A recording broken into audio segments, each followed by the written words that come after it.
Advertencia. Este programa, sus componentes y posibles invitados no tratan de expresar ideas políticas ni religiosas. En este programa solo divulgamos hechos históricos y relatamos leyendas, sin ningún posicionamiento político, ni religioso, ni social.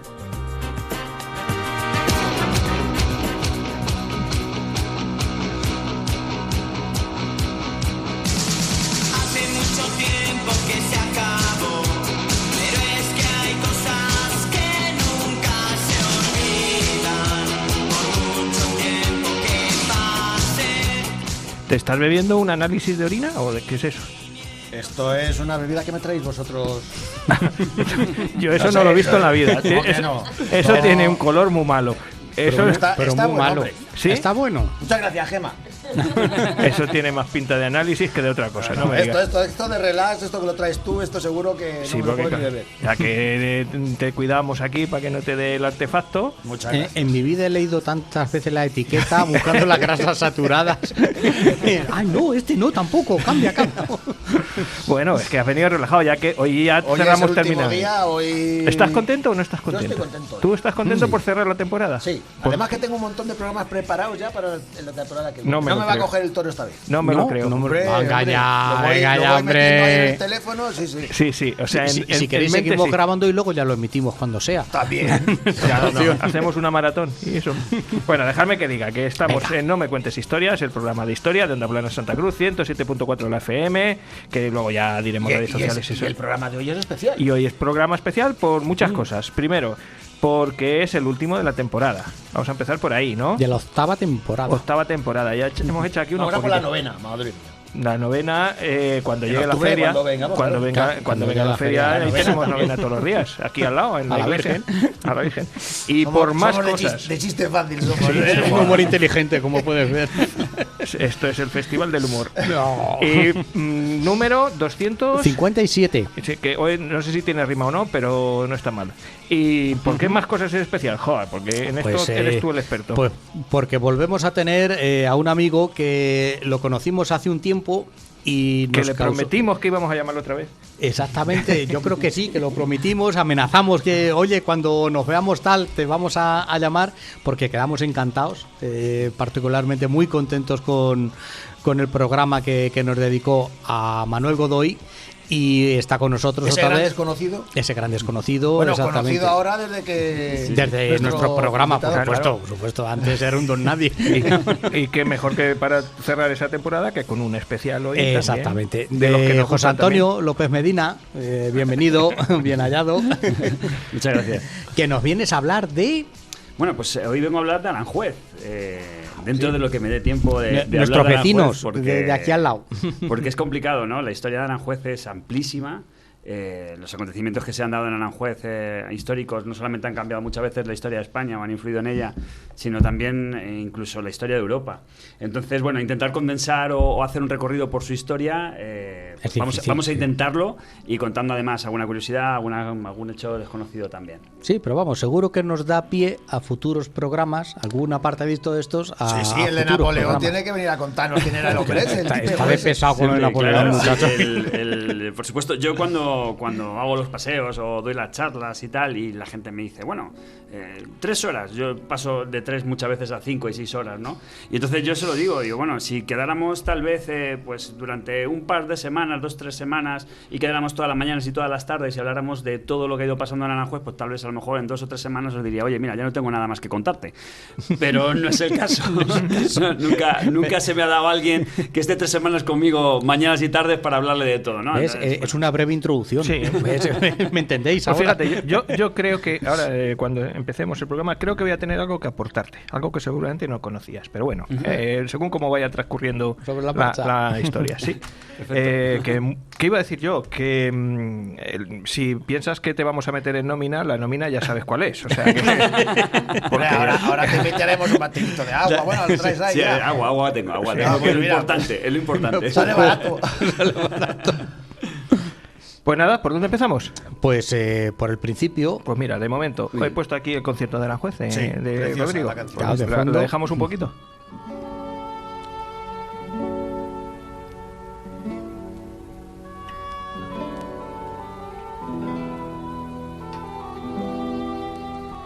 El maestro Rodrigo, que tanto hizo por Aranjuez también, ponerlo en el mundo. Nos hizo completamente internacionales, ¿no? Es una de las piezas de música más importantes y que también pues existe sobre ella pues una creencia, ¿no? El maestro Rodrigo compone este concierto de Aranjuez en 1939 en París y anteriormente se había casado con Vittoria Camí.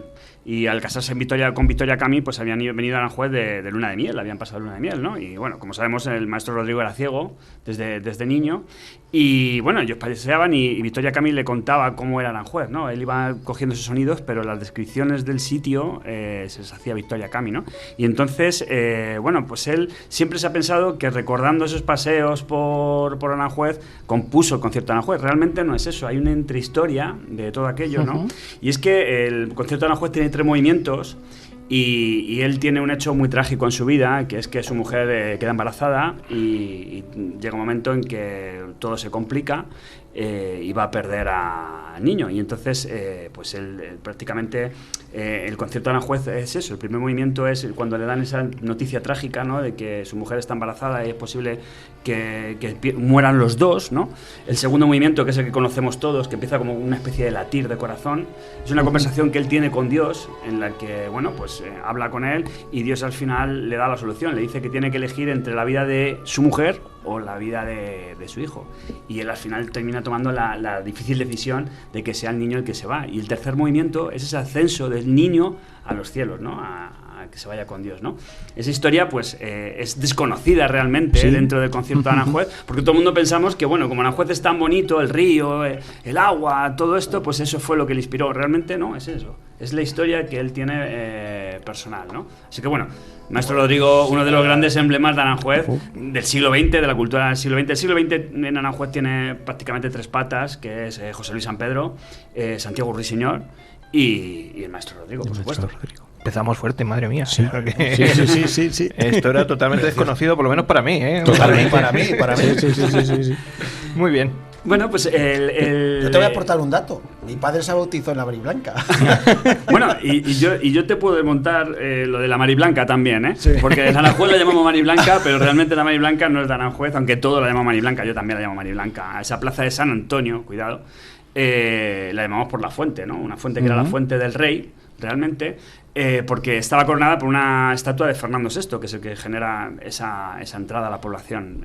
Me estoy saltando de episodio, voy de una cosa a otra, pero bueno, yo creo que esto es interesante, ¿no? Pero siempre interesante. En Aranjuez tampoco se conoce mucho el tema. Todo el mundo le llama Mariblanca, a mí me han criado llamando Mariblanca y yo con mis hijos voy a jugar a la Mariblanca. Pero la Mariblanca, como digo, no es de Aranjuez. Y me voy a los datos, a los hechos, incluso una leyenda falsa que corre por Aranjuez. Lleva corriendo muchos años, que dicen, bueno, era el amante del rey, el rey la giró para que no viera, porque, bueno, vamos a ver, vamos a las fechas y vamos a los hechos históricos, ¿no? Carlos III llega a España en enero de 1760. Cuando llega, esta plaza ya está hecha, con la estatua de Fernando VI en lo alto, ¿no?, de esa fuente. Y entonces cuando llega a Aranjuez en marzo de 1760, pues él quiere retirar todas las estatuas de su hermanastro, en este caso Fernando VI, porque Fernando VI es una de las grandes monarquías de España. Casi 13 años sin guerras. De paz. Económicamente muy bien. O sea, no hubo follones internos tampoco. O sea, es una monarquía muy buena y muy desconocida también. Y también tiene que ver mucho con Aranjuez. Ahora después hablamos de ello también, ¿no? Entonces, bueno, llega y quiere retirar todas estas estatuas, ¿no? Y entonces, bueno, retira la de Fernando VI y la manda a las Salesas Reales, que es donde está enterrado Fernando VI y Bárbara de Braganza, ¿no? Entonces, bueno, la fuente queda sin estatua chata en 1760, ¿no? Ese septiembre de 1760 muere su mujer, María Amalia. Y entonces, bueno, él dice, el mayor disgusto que me ha dado mi mujer en toda su vida ha sido morirse. O sea, es un rey muy raro, ¿eh? Carlos III es un hombre muy extraño, de los Borbones que no han tenido amantes, es extraño. ¿No? Fernando VI es tampoco. una persona extraña, ¿no? Bueno, el caso es que esa fuente sigue sin nada el 14 de febrero de 1761, sigue sin nada. Y ahí es cuando se firma el contrato para que Juan de Adán haga una estatua. Y le dice, oye, hazme una Atenea, una Venus, una ninfa, lo que te dé la gana, pero hazme algo para poner aquí arriba en la fuente, ¿no? Y entonces Juan de Adán empieza a trabajar en una Venus del jarro, ¿no? Que es importante para el simbolismo de Aranjuez también, como iremos hablando un poquito más adelante. Y la colocan el 13 de marzo de 1762. Esto es muy importante. 13 de marzo de 1762 se coloca una Venus mirando hacia el este, ¿vale? Una Venus del jarro. Que todo el pueblo empieza a llamar la Mariblanca. ¿Por qué? Pues porque en 1630 en Madrid, en la Puerta del Sol, delante de la iglesia del Buen Suceso, que estaría delante de lo que hoy era la tienda de Apple. Sí, tal cual. ¿Dónde pues, está el transportador este? Sí, eso sí, de la bahía. ahí el estaba la iglesia del Buen intercambiador Suceso, pues ese. justo delante estaba esta fuente, ¿no? Pues arriba había una estatua de una mujer que nadie sabía quién era, que como estaba delante de una iglesia, todo el mundo la llamaba María, María, María, Mari, que era de piedra blanca de Portugal, Mari la Blanca, Mari Blanca, año 1630. Y era una fuente muy famosa. ¿Vale? Bueno, pues cuando en Aranjuez esa fuente se corona con una Venus, la gente del pueblo no sabe lo que es una Venus.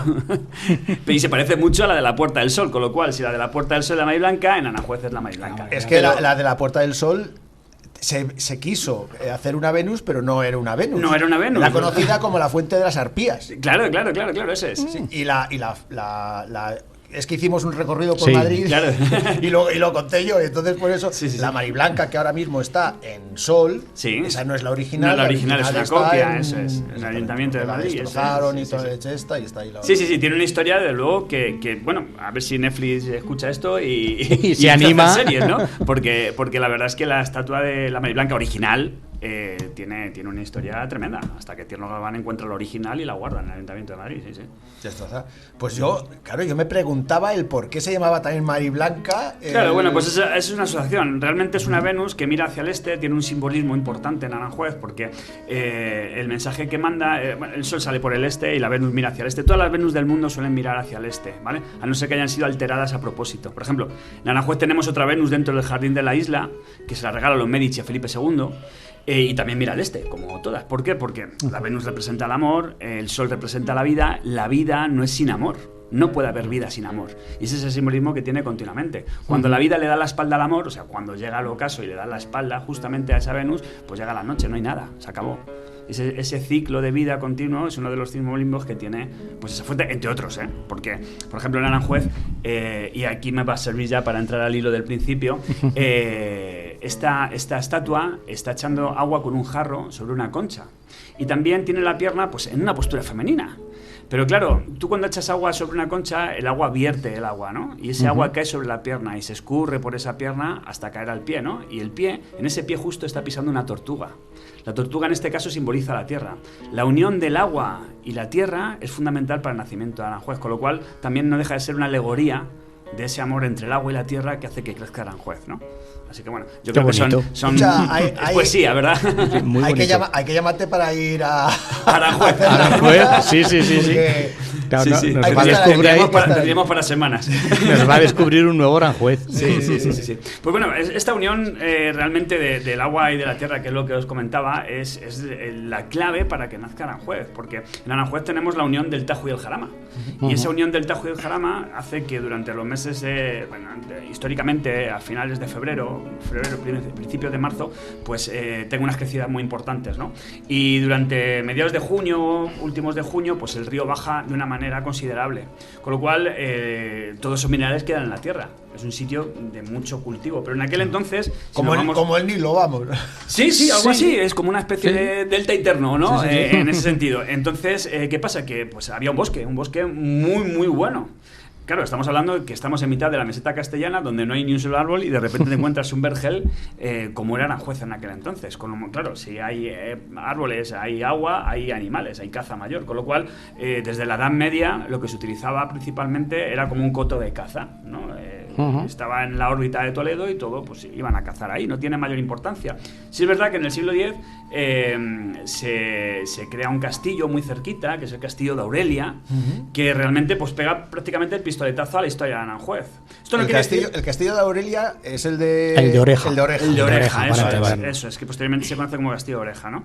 Sí es verdad que, por ejemplo, tenemos anteriormente, ¿no? Tenemos algún vestigio romano que está en el Arqueológico Nacional, Eso te iba a decir, visigodo no- también, ¿no? muy romano. Pero son mínimos, ¿no? Realmente, vamos, es mi opinión, ¿eh? Yo creo que el pistoletazo pega en este Castillo de Aurelia, ¿no?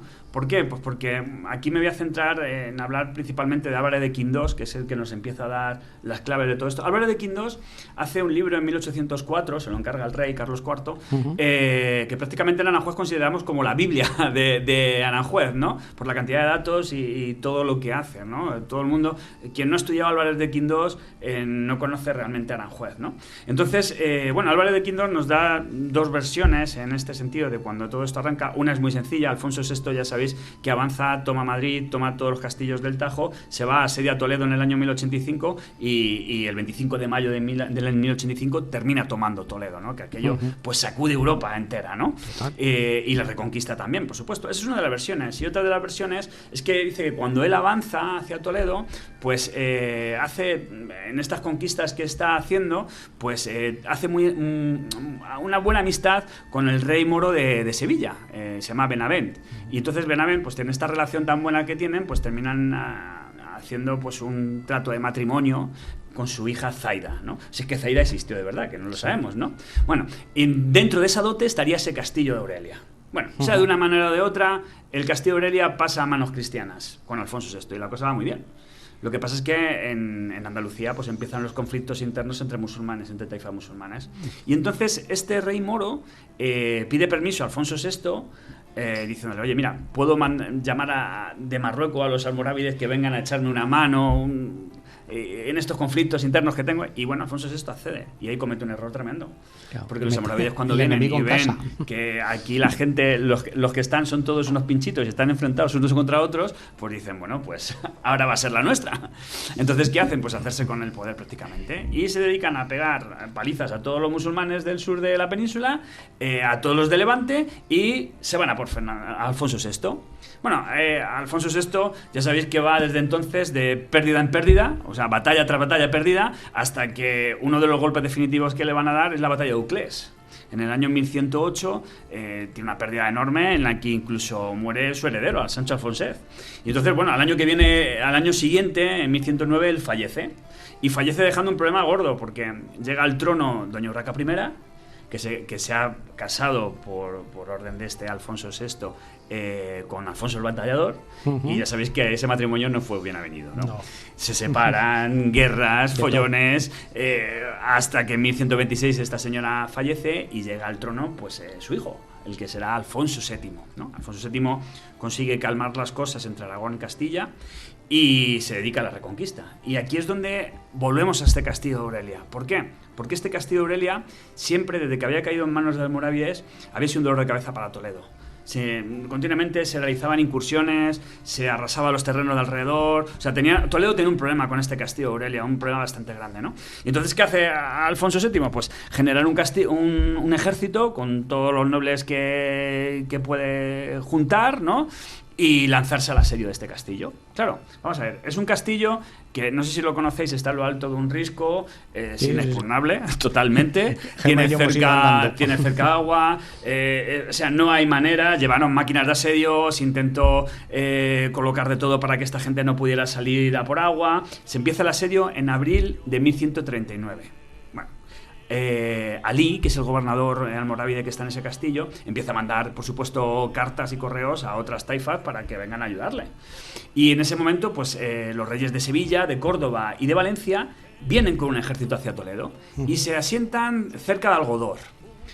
¿Ellos qué piensan? Ellos piensan que al acercarse, Alfonso se va a asustar, va a dejar el castillo de Aurelia en paz y se va a ir a luchar contra ellos, porque, oye, es un ejército potente en sus tierras, ¿no? Pero Alfonso está encabezonado en tomar ese castillo. Entonces, ¿qué hacen? Bueno, pues vamos a arrasar los territorios que hay alrededor de Toledo, a ver si así se anima. Alfonso no se mueve de Aurelia. Nada. Se van a Toledo.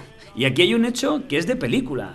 Porque ellos atacan el castillo de San Servando, se plantan en las murallas de Toledo, y cuando van a atacar Toledo, Berenguela, la reina, se sube a lo alto de una torre del Alcázar, se asoma allí con su dama y le dice: ¿qué venís a pelear contra una mujer? Ir a pelear contra mi marido, que está a unos kilómetros de aquí. Venga, ¿qué hacéis aquí? Más memorias que caballo partero. Contamos esa leyenda la contamos hace unos programas, ¿verdad? Entonces, bueno, pues dice efectivamente, yo creo que es una leyenda más que otra cosa, que ellos dijeron, bueno, pues se avergonzaron, ¿no? Dijeron, pues oye, pues es verdad que hacemos contra una mujer si tenemos aquí al otro, pero el otro, oye, tiene mucho, tal vez sea mejor de que nos vayamos y ya volveremos, ¿no? Y entonces se van. Claro, esto hace que a Ali se le quede una situación bastante complicada. Pero aún así, este señor aguanta hasta octubre. Pero aguanta asaltos, aguanta de todo, aguanta un asedio, aguanta como puede. Un verano en estas tierras ya estamos viendo cómo es terrible, ¿no? Entonces, al final negocia entregar a 14 de sus mejores hombres como rehenes para que se los lleven a Toledo, a entregar el castillo, pero él irse en paz. Bueno, y Alfonso al final accede diciendo, bueno, vamos a dejarle irse porque este cabezón, si no tenemos un problema con él. Y así es como se toma ese castillo de Aurelia, que en todas las crónicas se celebra como algo importantísimo. O sea, Toledo deja de tener una amenaza importante, ¿vale? Es que claro, dejaba de tener la amenaza que tenía desde... Claro, es que era continuo. Era un vado muy fácil muy de importante, cruzar claro, y muy cerca de Toledo. Claro. Era un vado demasiado importante, era un paso y además cortaba las comunicaciones del Tajo, con lo cual era un peligro tener eso ahí, ¿no? Tener enemigos a tus espaldas, y más los almorávides, que ya hemos visto los cabezones que eran y los fuertes que eran, ¿eh? Entonces, bueno, ¿realmente qué hacen? Alfonso VI fallece o sea, Alfonso VII fallece al tiempo, llega Alfonso VIII, y este Alfonso VIII, muy listo, lo que hace es dar ese castillo de Aurelia a la Orden de Santiago. Sabemos que la Orden de Santiago, como orden de caballería que es, son gente de élite, con lo cual me estoy asegurando que ese castillo pues esté completamente defendido de una manera importante, ¿no? Que sea más difícil quitármelo. Bueno, pues esta Orden de Santiago realmente, y ahora avanzo más rápido, esta Orden de Santiago lo que hace es quedarse con todos los terrenos, generar esa encomienda, y al final del siglo XIV, un hombre que se llama Lorenzo Suárez de Figueroa, que es uno de los grandes maestres, crea una casa maestral en Aranjuez. Ahí es donde se pone la semilla, al lado del río. Donde está ahora el palacio, al lado del río, ahí está la casa maestral de la Orden de Santiago. Una encomienda de la Orden de Santiago. De la Orden de Santiago, ¿no? Bueno, esa casa maestral no tiene otra función que simplemente ser un palacio de cuando vengan a descansar. El sitio es muy bueno, se dedican a cazar, tiene una serie de huertas, de molinos, o sea, la explotación de lo que es el terreno, el vergel. Pero había gente allí cultivando. Bueno, había muy poquita gente porque había una encomienda. Dentro de la encomienda vive gente que trabaja para la Orden de Santiago, pero estamos hablando de algo muy, muy residual. O sea, había una pequeña aldeilla, ¿no?, que era donde vivía la gente, pero que trabajaban para la Orden de Santiago. O sea, realmente todo el mundo está vinculado a esa orden, ¿no? Bueno, esta casa maestra, la importancia que tiene durante siglos es que los reyes que iban camino a Toledo, venían de Segovia o de Madrid y pasaban al camino a Toledo, paraban ahí a pernoctar o a cazar o simplemente descansar y seguir el camino. O sea, es el camino natural hacia Toledo, no tenía otra importancia. Pero van a llegar los reyes católicos. Y cuando lleguen los Reyes Católicos, año 1489, pues ellos se van a dar cuenta de que la Orden de Santiago tiene demasiado poder. Isabel había tenido muchos problemas en Castilla. Y entonces dice, oye, a ver si la Orden de Santiago en algún momento se me va a dar la vuelta, van a venir contra nosotros y vamos a tener un problema. ¿Qué hacemos? Hablamos con el Papa, con Inocencio III, y que nos dé una bula para nosotros ser grandes maestres de la Orden de Santiago, en este caso Fernando, ¿no? Cuando Fernando se hace gran maestre de la Orden de Santiago, todas las posesiones de la Orden de Santiago entran a formar parte de la corona. Es el momento en que Aranjuez empieza a formar parte de la corona. Y aquí hay una anécdota, otra que muy poca gente conoce también, ¿vale? Y esta tiene que ver con una Juana chiquitita. Juana, la que llamamos la loca, que no está loca. Juana I de Castilla. Y es que Juana casi se ahoga en Aranjuez. O sea, sin Juana... el río es muy malo, muy traicionero. Sin Juana hubiéramos tenido un problema. Porque sin Juana no hubiera habido Carlos y sin Carlos no hubiera habido Felipe, que es principal para Aranjuez. Entonces, bueno, ¿qué cuenta la crónica? Esta crónica la cuenta un hombre que se llama Gonzalo Fernández de Oviedo, que sigue al hermano de Juana, en este caso a Juan, que es este chico que se casa con Margarita de Austria y que usan tanto el amor que se termina muriendo el hombre, el joven, en este caso, ¿no? Pero bueno, Juana, ¿qué pasa? Que va montada en una mula, van a pasar el año 1494, van a pasar el río por un vado, ¿vale? Todavía no existen puentes en aquel entonces en Aranjuez, van a cruzar, van a vadearlo y cuando se mete con la mula en el agua, la fuerza del Tajo, el agua, pues la mula tropieza, cae, la niña cae al agua. Pues imaginaros, ¿no? En aquella época empieza a arrastrar una niña pequeña, Isabel a gritar, y es un hombre, un caballerizo que se llama Pacheco. Ya sabía yo que esto te iba a gustar. Se lanza al agua y después de luchar ahí contra corriente, pues consigue salvar a Juana. Entonces, bueno, esto es uno de los acontecimientos también, uno de los hechos que son muy desconocidos, pero fijaros qué importante es, porque si Juana hubiera fallecido, pues no, todo lo que viene detrás no lo hubiéramos tenido, ¿no? ¿De acuerdo? Así que bueno, eso también pasa en Aranjuez de estas cosas importantes. importantes, ¿no? Juana, como hemos dicho, madre de Carlos, ¿no? Y Carlos, bueno, estoy hablando mucho. Yo si queréis... No, nosotros encantados. Vale. Tú sigue tu ritmo. Bueno, Carlos tarda muchísimo en venir a Aranjuez. La primera vez que viene es el 28 de agosto, o sea, en plena fresca, 28 de agosto del año 1525. ¿vale? ¿Iría camino de algún sitio, de Andalucía? No, o... vino a cazar.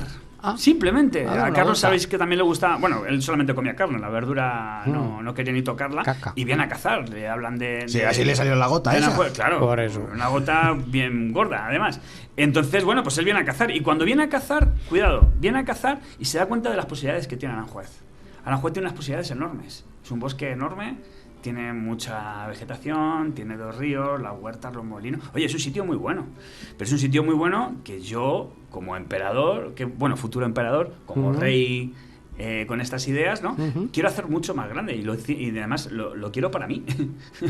¿Qué va a hacer? Bueno, pues como todo esto todos esos territorios pertenecen a la Orden de Santiago, ya han pasado la corona ya y tal, sigue teniendo parte de poder en esos territorios el Papa. O sea, tiene que pedir al Papa permiso para poder comprarlos. ¿De acuerdo? Así que bueno, pide una bula al Papa, año 1535, ¿vale? Ese se la otorgan, por supuesto, y él empieza a comprar terrenos. Esos terrenos que empieza a comprar los añade a Aranjuez para crear un real bosque que llegara desde Aranjuez hasta los Montes de Toledo. O sea, imaginaros... ¿Hasta el sur? Hasta el sur quería que llegara, ¿de acuerdo? No lo llega a hacer. Pero hoy en día, por ejemplo, cuando vemos, no sé, el dibujo de la Comunidad de Madrid lo tenemos todos en la cabeza, todo ese rabito de la Comunidad de Madrid, todo eso es Aranjuez. Eso es el Real Bosque. O sea, Aranjuez termina cuando ya estoy viendo el Alcázar de Toledo a lo lejos. Aranjuez es enorme, sigue siendo gigante en territorio. Gracias, en este caso. Son muchos kilómetros desde la ciudad hasta, claro, hasta donde la acaba. ciudad es pequeña. Sí, por eso se mete ahí a la estación la estación de Algodor. Claro, Algodor, la Ceca. Claro, que yo creía cuando me dijeron, no, es que eso pertenece a Madrid. Digo, ¿te pertenece a Madrid? Claro. Yo pensaba toda la vida.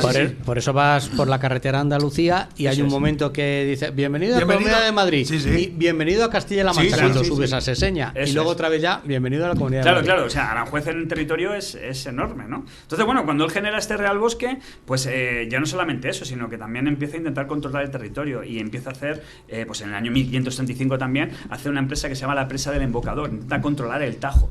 Y también empieza a hacer una serie de caces para que el agua distribuirla. O sea, estamos haciendo ya no solamente tener un bosque, sino intervenir sobre ese bosque para que el bosque mejorarlo, ¿no? Sí, o buscar terrenos de regadío para cultivar. Sí, también. Pero eso principalmente luego lo hizo Felipe II, porque Carlos realmente pasa poco tiempo. En Aranjuez viene de manera esporádica. Y maese, que a Carlos no le gustaba la verdura.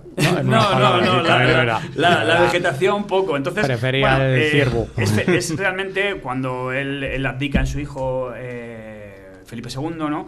Y Felipe II sí ha venido mucho a Aranjuez desde pequeño.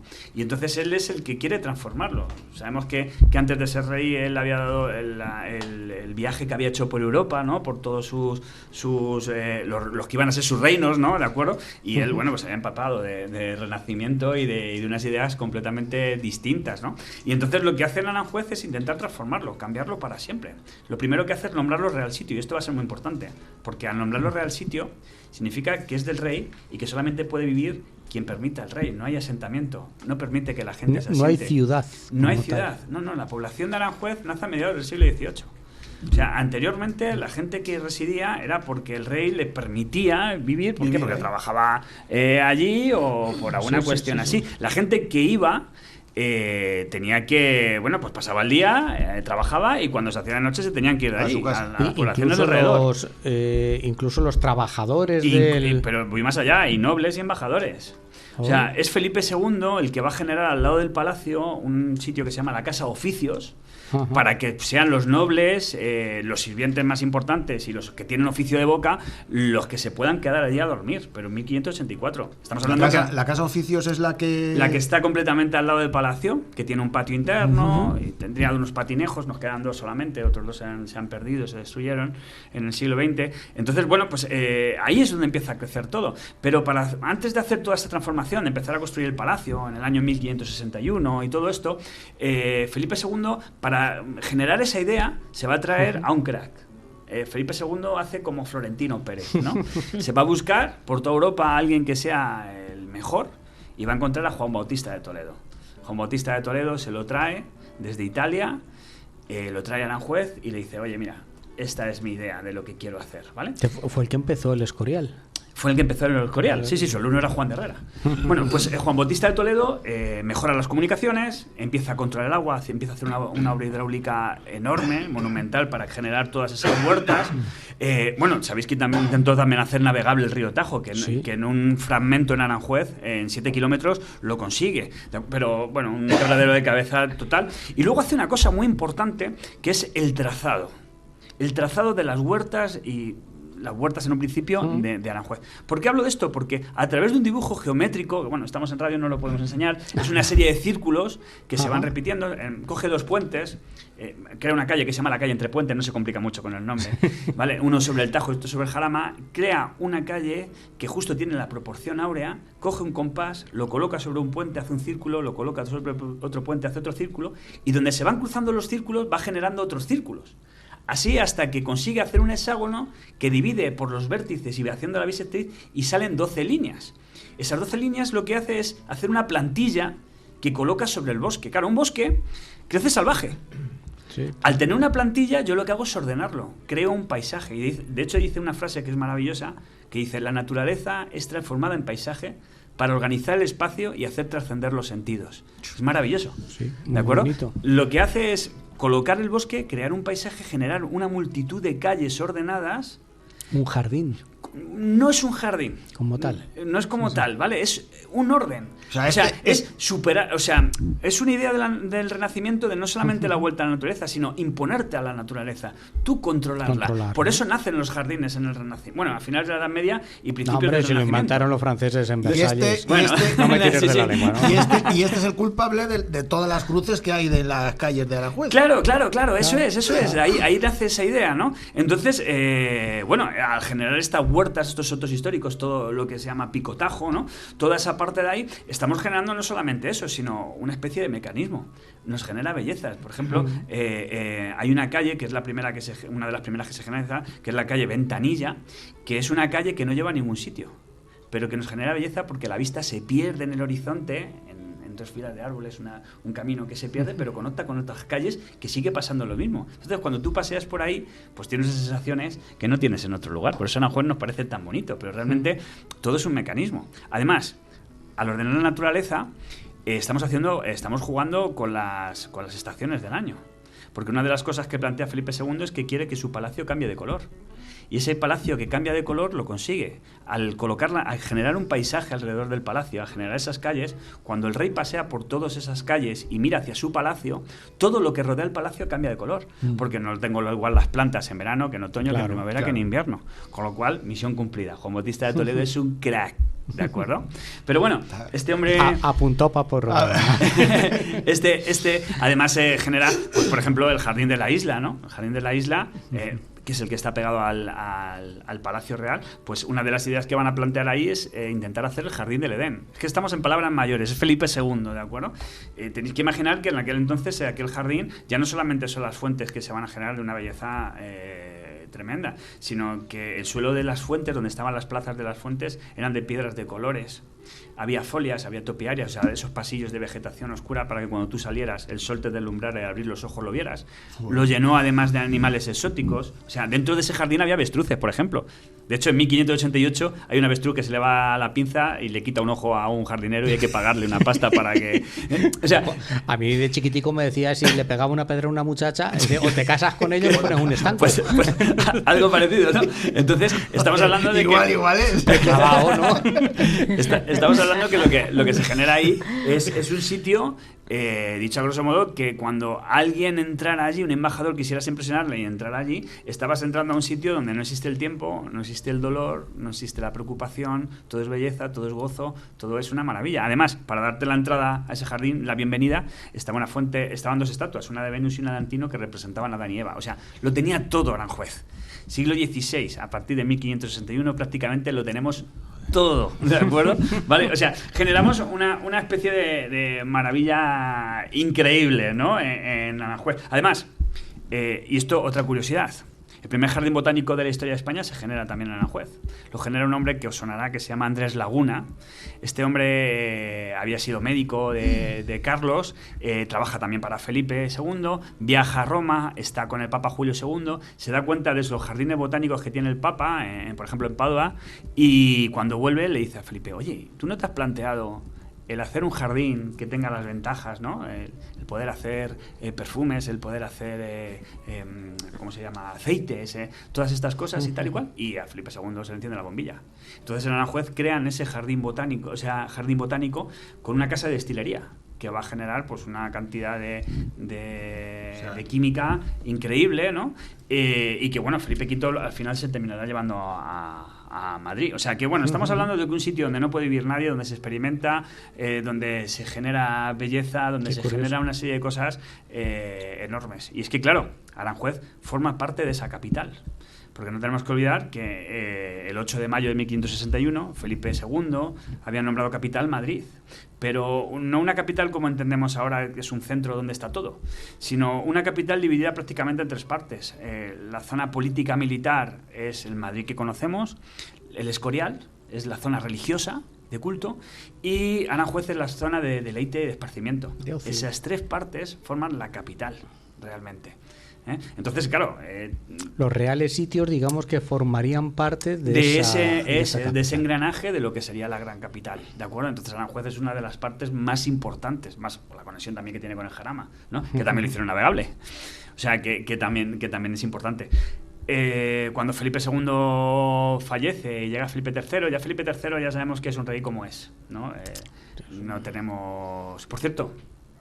otra cosa importante sobre Felipe II, porque aparece en la página de la Real Academia de Historia, aparece en muchos sitios. Yo en mis libros, que al principio eran las fuentes que yo consultaba, también aparecen, pero hace unos años di una conferencia y encontré las cartas donde Isabel de Valois no muere en Aranjuez.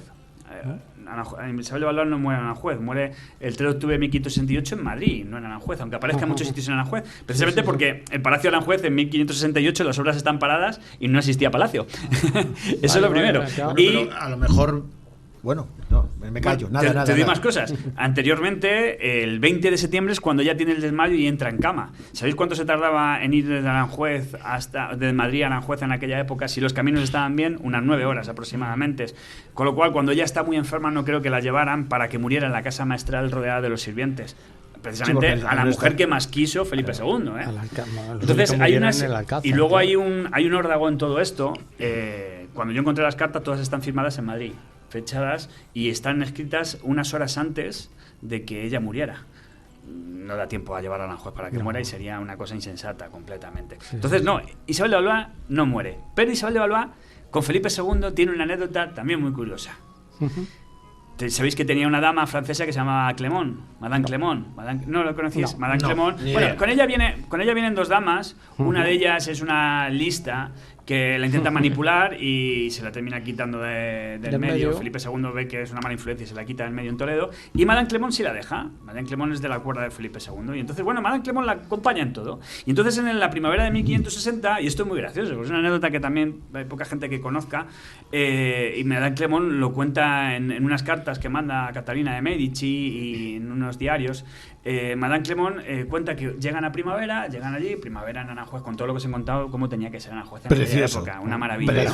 Pero bueno, cuando llegan allí, pues son dos chicas jóvenes. Entonces ellas se levantan por la mañana, desayunan, se van al jardín, pasean por el jardín, empiezan a coger caminos, se salen del jardín, se van a las huertas, siguen andando por esos caminos, de repente encuentran unas vacas y dicen, anda, oye, ¿y si las ordeñamos? Venga, vamos a ordeñarlas. Se acercan, encuentran al pastor y le dicen, oye, ¿no tendrás pan? Sí, pues nosotros tenemos unas gorras, pues tú tendrás pan, las ordeñamos y hacemos un mejunje de leche con pan y nos lo comemos. Bueno, se lo comen. Se lo comen allí las dos. Los 7 males. Siguen andando, se encuentran a un hombre que tiene 2 burras y le dice, oye, ¿no las dejas? Y dice, vale, llévatelas. Se montan en las burras, pasean con las burras y terminan volviendo al Palacio Real montados en las burras. Imagínate Felipe II cuando ven aparecer a su mujer y a su dama metida en la burra, llenas de mierda de haber estado todo el día en el campo y, bueno, pues no sé si con voceras de leche y pan. O sea, es una chica joven que que bueno, Una aventura. Disfruta Para ello una aventura. de Aranjuez. Y a mí esta historia, esta crónica me gusta mucho por eso, porque demuestra cómo estas chicas que se casaban muy jóvenes con los reyes, pues no dejan de ser niñas y se divierten jugando con todo lo que tienen, ¿no? En su reino. Y Aranjuez pues era eso, divertimento, ¿no? Sí, ahora mismo estaba hablando de esto, de lo que estuve hablando de estas chicas, se me venía María Antonieta de cuando... Pues eso, pues una chica joven, pues se va a preocupar como su madre María Teresa con su marido. María Antonieta desconectada de la realidad completamente, criándose el Trianón en Versalles y jugando a ser granjera y viviendo en un mundo completamente distinto y que no tocó la realidad hasta que no se la presentaron en Versalles. Pero bueno, muy similar a esta chica joven. Claro, sí, gente desconectada del mundo realmente. Es que gente joven que no sabe, pues eso, estás joven y alejada del mundo, de la realidad completamente. Si no le han dado una educación, porque también depende de la educación que le dieran. Claro. Los hijos de los reyes católicos iban más derechos que velas y eran muy listos y muy bien educados porque sabían que iban para gobernantes, para reyes, o por lo menos para ayudantes de. Catalina de Médicis a su hija, pues a lo mejor la educó de otra forma. Bueno, también Enrique II y Catalina de Médicis, sabéis que Enrique II cuando se están celebrando su boda por padres allí se le clava una S en el ojo y termina falleciendo y tal y cual. Catalina era una mujer muy posesiva con su hija, de hecho todas las cartas que tiene hacia Isabel de Valois es para dar la caña de oye, compórtate, tienes que dar un heredero, o sea, la tiene muy encima, ¿no? Y de hecho cuando Felipe II la manda a ella a negociar con Catalina de Médicis unos problemas que estamos teniendo otra vez con Francia y tal, sabéis que Catalina de Médicis le dijo a su hija, vienes muy española. Muy española, demasiado española vienes, o sea, como te estás pasando. Te dije que te aclimataras, pero... Claro, pero te has pasado, ¿no? Bueno, pues continuó con Felipe III. Felipe III, ya sabéis, una persona completamente disoluta que teniendo el parque de atracciones que en aquel entonces es Aranjuez, pues se dedica pues a pasárselo bien. Sí, eso es lo que me extraña, que el del hermano vendiera el palacio y luego lo recomprara. Sí, él también pasó por allí, pero bueno, era el disfrute realmente. Felipe III tiene, en el jardín de la isla, genera un juguete que es muy gracioso también, que se llama el burladero. ¿El burladero qué es? Pues él pasaba por delante y toda la corte pasaba por detrás de él, y hay una piedra en el centro donde el rey se paraba, se daba la vuelta, le hacía un gesto con la mano y le daban a los surtidores, salió un montón de agua, todo el mundo se mojaba menos él se meaba de risa, él se burlaba de los demás, ¿no? Entonces, bueno, Felipe III vivía en esa, ¿no? Él hace una serie de cambios en el jardín, por ejemplo, el Niño de la Espina, tan emblemático en Aranjuez, la fuente la pone él. Porque sí es verdad que la estatua se la había regalado un cardenal italiano a Felipe II, Giovanni Ricci se llamaba, y es él el que genera la fuente para colocarlo en esa plaza, ¿no? Y coloca, trae la fuente de Baco y coloca la de Neptuno, o sea, hace una serie de cambios, pero son mínimos porque ya sabéis que este hombre, pues al final muere por protocolo, ¿no? Al lado de una chimenea, de una manera completamente estúpida. De aquella manera, ¿no? sí. Y llega, pues, Felipe IV, su hijo, que ya sabéis que le gustaba tres cosas, cazar, el teatro y las mujeres. Seguramente el orden lo haya dicho al revés. Primero serían las mujeres, ¿vale? ¿De acuerdo? Hay discusión en cuanto a y aquí hay otros episodios de estos que es también... Este es más conocido, pero también es importante y la gente lo recuerda un poco y a mí me gusta mucho. Y además me gusta contarlo en el sitio. Hoy lo estoy contando en la radio, pero me gusta contarlo en el sitio donde pasó, ¿no? Porque yo cuando voy con los niños, que se imaginen todas estas zonas en el sitio en el que pasó, es una maravilla. Y ya sabéis que por aquel entonces, en la corte de Felipe IV, hay un personaje que es tremendo, que es Juan de Tasis, el conde de Villamediana. Y este hombre, pues, entre otras cosas, pues lo que hace es llamar la atención, es un hombre muy de su época, portugués, poeta, tiene un montón de anécdotas en Madrid y siempre estaba tonteando con la reina sin poder tocarla. Estaba prohibido que la tocara, porque Felipe IV podía tocar la que quisiera, pero la suya que no la tocara nadie. No, claro. Normal. Entonces, por ejemplo, hay una anécdota... Como el coche. Claro, las cosas de montar. La moto o el coche, ¿no? Las cosas de montar. Hay una anécdota de unos meses antes, ¿no? En el que había una corrida de toros en la Plaza Mayor y está el conde allí y el torero que había no mataba al toro y entonces el conde se cuenta que saltó, le quitó el capote y eso, le pegó 2 pases al toro y lo mató allí para impresionar a la reina y tal. Y entonces le dijo la reina Felipe IV, oye, ¿has visto qué bien pica el conde? Y le dijo el rey, sí, pero demasiado alto. Como diciendo, oye, este se está pasando, ¿no? Bueno, pues donde terminó de pasarse fue en Aranjuez. Abril de 1622. oye, hay que organizar una fiesta porque Felipe IV lleva un año de rey, entonces hay que celebrarlo, ¿dónde? Pues en Aranjuez. ¿A quién se lo encargamos? Oye, pues a lo mejor organizando fiestas en aquel momento, Juan de Tasís. Entonces este hombre pues organiza, él escribe una obra de teatro que es La Gloria de Nikea, que se va a representar allí. También se va a representar en otro lado una de Lope de Vega, El Vellocino de Oro. Pero bueno, vamos a quedarnos con La Gloria de Nikea, que es la que nos importa, ¿no? La ha escrito él y él va a coger los actores, prepara banquetes, paseos en falúa, o sea, todo el esperpento que teníamos en la corte en aquel entonces en Aranjuez, ¿no? Y entonces cuando se empieza a representar aquí al lado del Niño de la Espina, pues esta obra de teatro, pues él va con los otros nobles y se apuesta con ellos que va a tocar a la reina. Oye, estoy en Aranjuez y la voy a tocar, ¿os apostáis? Y entonces los nobles dicen, bueno, os apostamos bastante porque como la toques te vas a meter en un lío, así que no sabemos cómo la vas a hacer. Bueno, y dice, bueno, tranquilos que yo tengo un plan. ¿Cuál es el plan? Bueno, ha montado un teatro que es tremendo allí, empieza La Gloria de Nikea, se acerca él a la reina y le dice, oye, mira, he preparado un papel para ti, sube a interpretarlo. Y la reina, que era muy tontona, pues dice, venga, vale, pues subo y le damos la sorpresa al rey. Así que se sube arriba, empieza a hacer la obra de teatro ella. ¿Y qué hizo el pera este? Bueno, pues el pera este se fue por detrás del escenario, prendió fuego a la escena, todo empezó a arder en mitad de un jardín, imaginaros la que se monta, todo en llamas, la reina se va a quemar, todo el mundo dando gritos. ¿Quién subió corriendo, la cogió en brazos y la salvó? Él. Con lo cual, ¿ganó la apuesta? Sí. Y la cabeza. Ahí podía haber quedado bien si se hubiera callado. Pero estamos hablando de que es una persona, un fanfarrón. Con lo cual, ¿qué hizo? A partir de que pasara todo aquello, que aquello fue muy sonado, pues cuando volvió a Madrid, iba sitio por sitio, fiesta por fiesta, casa por casa, contando cómo se había apostado que iba a tocar a la reina en Aranjuez y cómo había prendido fuego y había cogido en brazos. Así hasta que pues la cosa llegó a donde llegó. Claro. 21 de agosto de 1622, baja por la calle Mayor en un carruaje contando él sus historias después de estar en una fiesta, se le suben al carruaje y lo matan. Claro, nadie supo quién mató a Juan de Tasís, pero oye, yo creo que el mensaje quedó claro, sí. ¿No? Bueno, aviso a navegantes. Todo eso pasa en Aranjuez. Todo eso pasa en Aranjuez. O sea, Aranjuez está llena de acontecimientos de estos. Ya estaba el palacio. Estaba el primer cuarto, el palacio, porque hay un acierto en la construcción del palacio, un acierto que van a cumplir luego los Borbones, porque realmente el palacio que crea Felipe II está aledaño, hay una calle que va en medio con la casa maestral de la Orden de Santiago. En la casa maestral estaban los sirvientes, en el palacio estaba el rey, claro. Pero eso se mantiene con los Austrias, con todos los Austrias. De hecho, hay dos incendios, en 1660, en 1665, la casa maestral tiene un par de incendios porque ahí estaban las cocinas. Entonces, había el peligro de que se pasara al palacio. Pero los Austrias, ninguna Austria toca al palacio como tal. No hace. De hecho, Felipe III, como os he dicho, cambia un poquito el jardín. Felipe IV hace una obra importantísima en el jardín de la isla, que dura bastantes años, de 1650 a 1661. Que por cierto, el que pinta las estatuas, las fuentes que hay allí, que deja un documento para la historia, es Edgar Montagu, que es el primer conde de Sandwich, que estuvo por aquí también, y pasó por Aranjuez y ordena a dos de sus sirvientes, John Wender y William Ferrer, que pinten las fuentes, y dejó un documento para la historia de cómo eran las fuentes en el siglo XVII. Porque luego cuando lleguen los franceses y todo esto nos harán un estropicio y se llevarán un montón de cosas.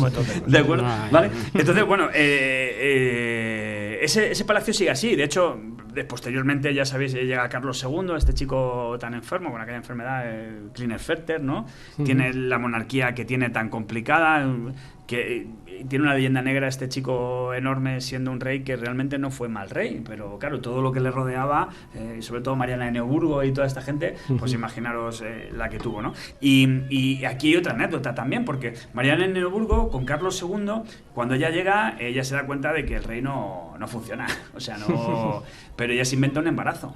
Bueno, pues en el primer embarazo que se inventa, el rey está tan contento que le dice, te voy a regalar la calle más bonita de Aranjuez. La calle más bonita de Aranjuez es una calle que se llamaba la calle Larga, o la calle de las Choperas Largas, ¿vale? Que hoy en día es de las más famosas de Aranjuez, que es la calle de la Reina. Calle de la Reina Mariana de Neuburgo. Pero la gente la llama calle de la Reina. Entonces yo cuando voy con los paseos y le digo a la gente, oye, calle de la Reina. Digo, ¿pero de qué reina? Y claro, se hace un silencio. Bueno, Mariana de Neuburgo es una persona mala.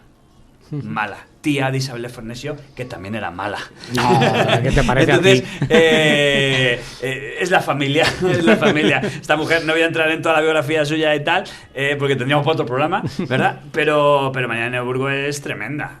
es tremenda, y da nombre pues a una de las principales o de las calles más bonitas de Aranjuez, ¿no? En el caso de la Reina. Bueno, ya sabéis que Carlos II fallece, entramos en la guerra de sucesión, ¿de acuerdo? Y van a llegar los Borbones, Felipe V. Y aquí ya los Borbones llegan a Aranjuez con una idea completamente distinta. ¿Por qué? Porque ellos vienen de Versalles.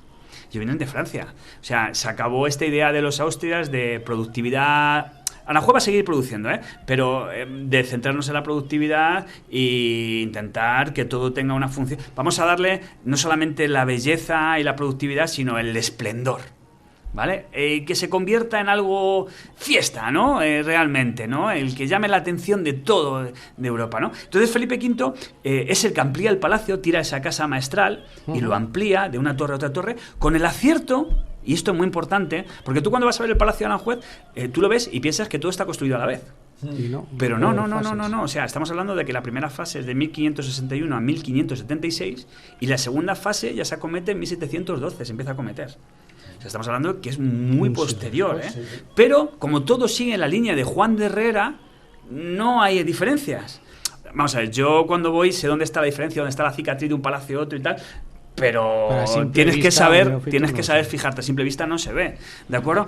Entonces, bueno, Felipe V encarga primero a Caro Hidrogo que lo amplíe, después es Santiago Bonavía el que lo termina de ampliar, hace el jardín de Parterre, que ahora mismo no lo han destrozado, hay una intervención de Patrimonio Nacional que ellos justifican que hay que volverlo al siglo XVIII, pero están dejando cosas del siglo XIX, están quitando árboles históricos, eso va a ser muy polémico, lo van a abrir en septiembre y va a ser tremendo, estamos echándonos las manos a la cabeza. Y bueno, es lo que hay, es lo que tenemos. Y entonces, bueno, Felipe V empieza ya a transformar en ese sentido completamente a Aranjuez, ¿no? Es el que se lleva esa casa de la destilería que hemos hablado, el que hace muchos cambios, ¿no? Pero ya empieza a transformar a Aranjuez.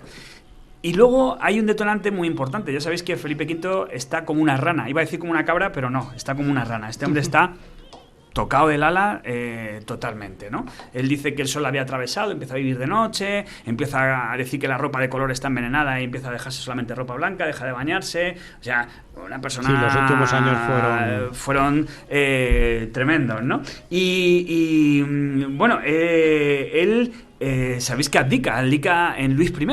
Uh-huh. Y esta monarquía siempre se suele pasar, porque dura 8 meses, apenas casi 9 meses, se pasa muy por encima. Pero en Aranjuez también tenemos una primavera en ese año. Y es una primavera que prácticamente nadie ha estudiado o nadie se ha preocupado de ir a buscar cosas sobre él. Y a mí me llamó mucho la atención hace mucho tiempo y es una cosa que tengo ahí latente, ¿no? Por si algún día dará sus frutos, ¿vale? Pero hay un mariscal que viene con esta chica que está como una cabra. O sea, esta chica está... Luis Isabel de Orleans... O sea, que llegan los franceses... Esta chica... bueno, yo tengo una anécdota personal hace bastantes... Ya hace unos cuantos años. Yo empezaba con el blog de Historia de un Instante y tal, sí, cuando me empezaba a dar a conocer.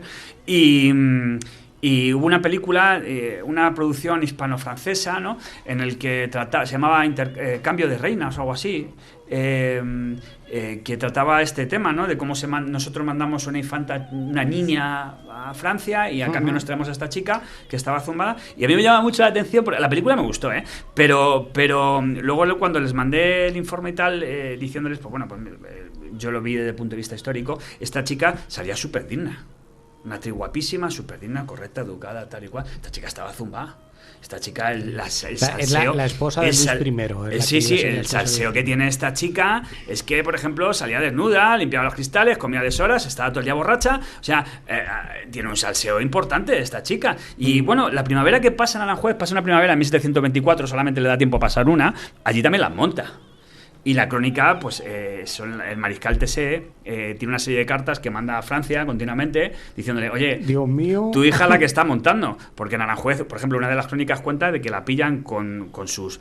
Que bueno, también estaba rodeada de unas fenómenas. Las chicas que estaban con ella también eran tela, ¿vale? También la fuerza decían, oye, no nos hemos emborrachado todavía, vamos a la cocina y bueno, pues las pillan en el cuarto, pues maniatadas, aceptándose y todas estas cosas en Aranjuez. Entonces, imagínate qué escándalo que es aquello, ¿sabes? O sea, Estamos hablando de cosas... Jugando a las sombras de Grey, ¿no? Efectivamente, pero allí, ¿vale? Y entonces, bueno, esta chica ya sabéis que al final Luis coge la viruela, ella también lo coge por estar con Luis, Luis muere, ella sobrevive, Isabel de Fernesio, siendo muy fernesio, la dice, oye, yo de ti no puedo sacar nada, la empaquete y la manda a Francia. Y esta chica muere con 34 añitos en Francia, primero la meten en un convento porque todo el mundo se preocupa de ella, y luego en el palacio del Jardín Luxemburgo, donde está el Jardín Luxemburgo, en un palacete que hay allí, la meten allí muere, pues eso, con 34 años. Es una vida tremenda.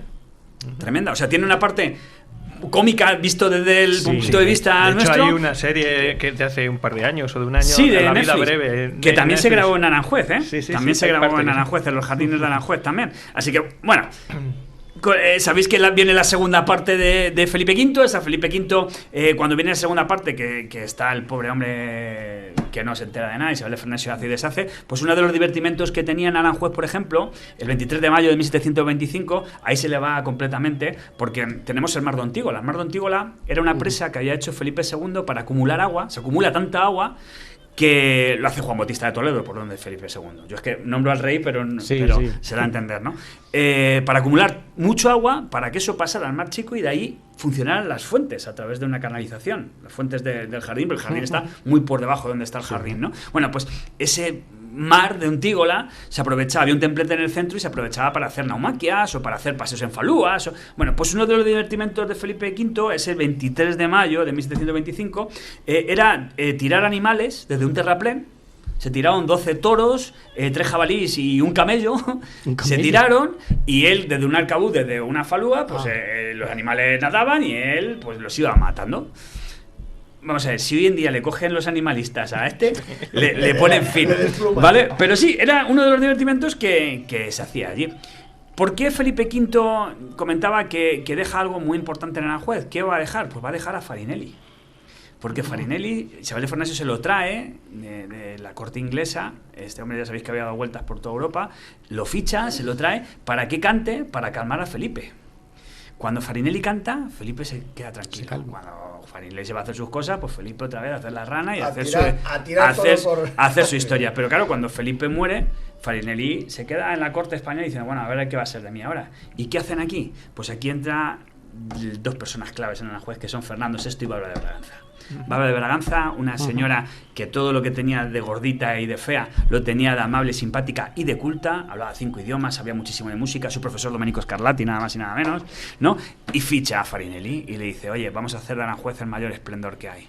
Tenemos un rey maravilloso, con 2 ministros maravillosos, Carvajal y el Marqués de Ensenada, ¿de acuerdo? Tenemos una reina amable y muy culta y tenemos al mejor artista, tenemos todo. Entonces Aranjuez lo convierten en el esplendor. De hecho, en aquel entonces se acuña una frase que se dice en toda Europa, que se dice, eres un Aranjuez, como algo excelso. Y es que crean la escuadra del Tajo. La escuadra del Tajo son 15 barcos, no falúas, que falúas hay también, pero son jabeques y fragatas, que bajan por el río en primavera, cuando el río se ilumina con 20.000 velas.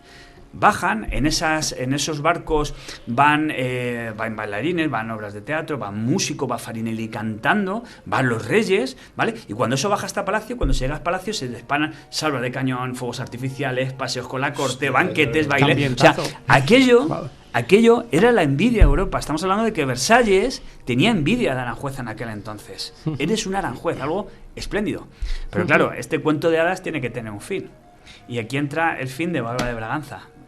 ¿Por qué? Porque es una mujer que ella misma se da cuenta de que no puede tener hijos, aunque el problema lo tenía Fernando, no lo tenía ella, pero bueno. Y ella se construye las salesas reales porque sabe que no va a ser madre de reyes para enterrarse allí.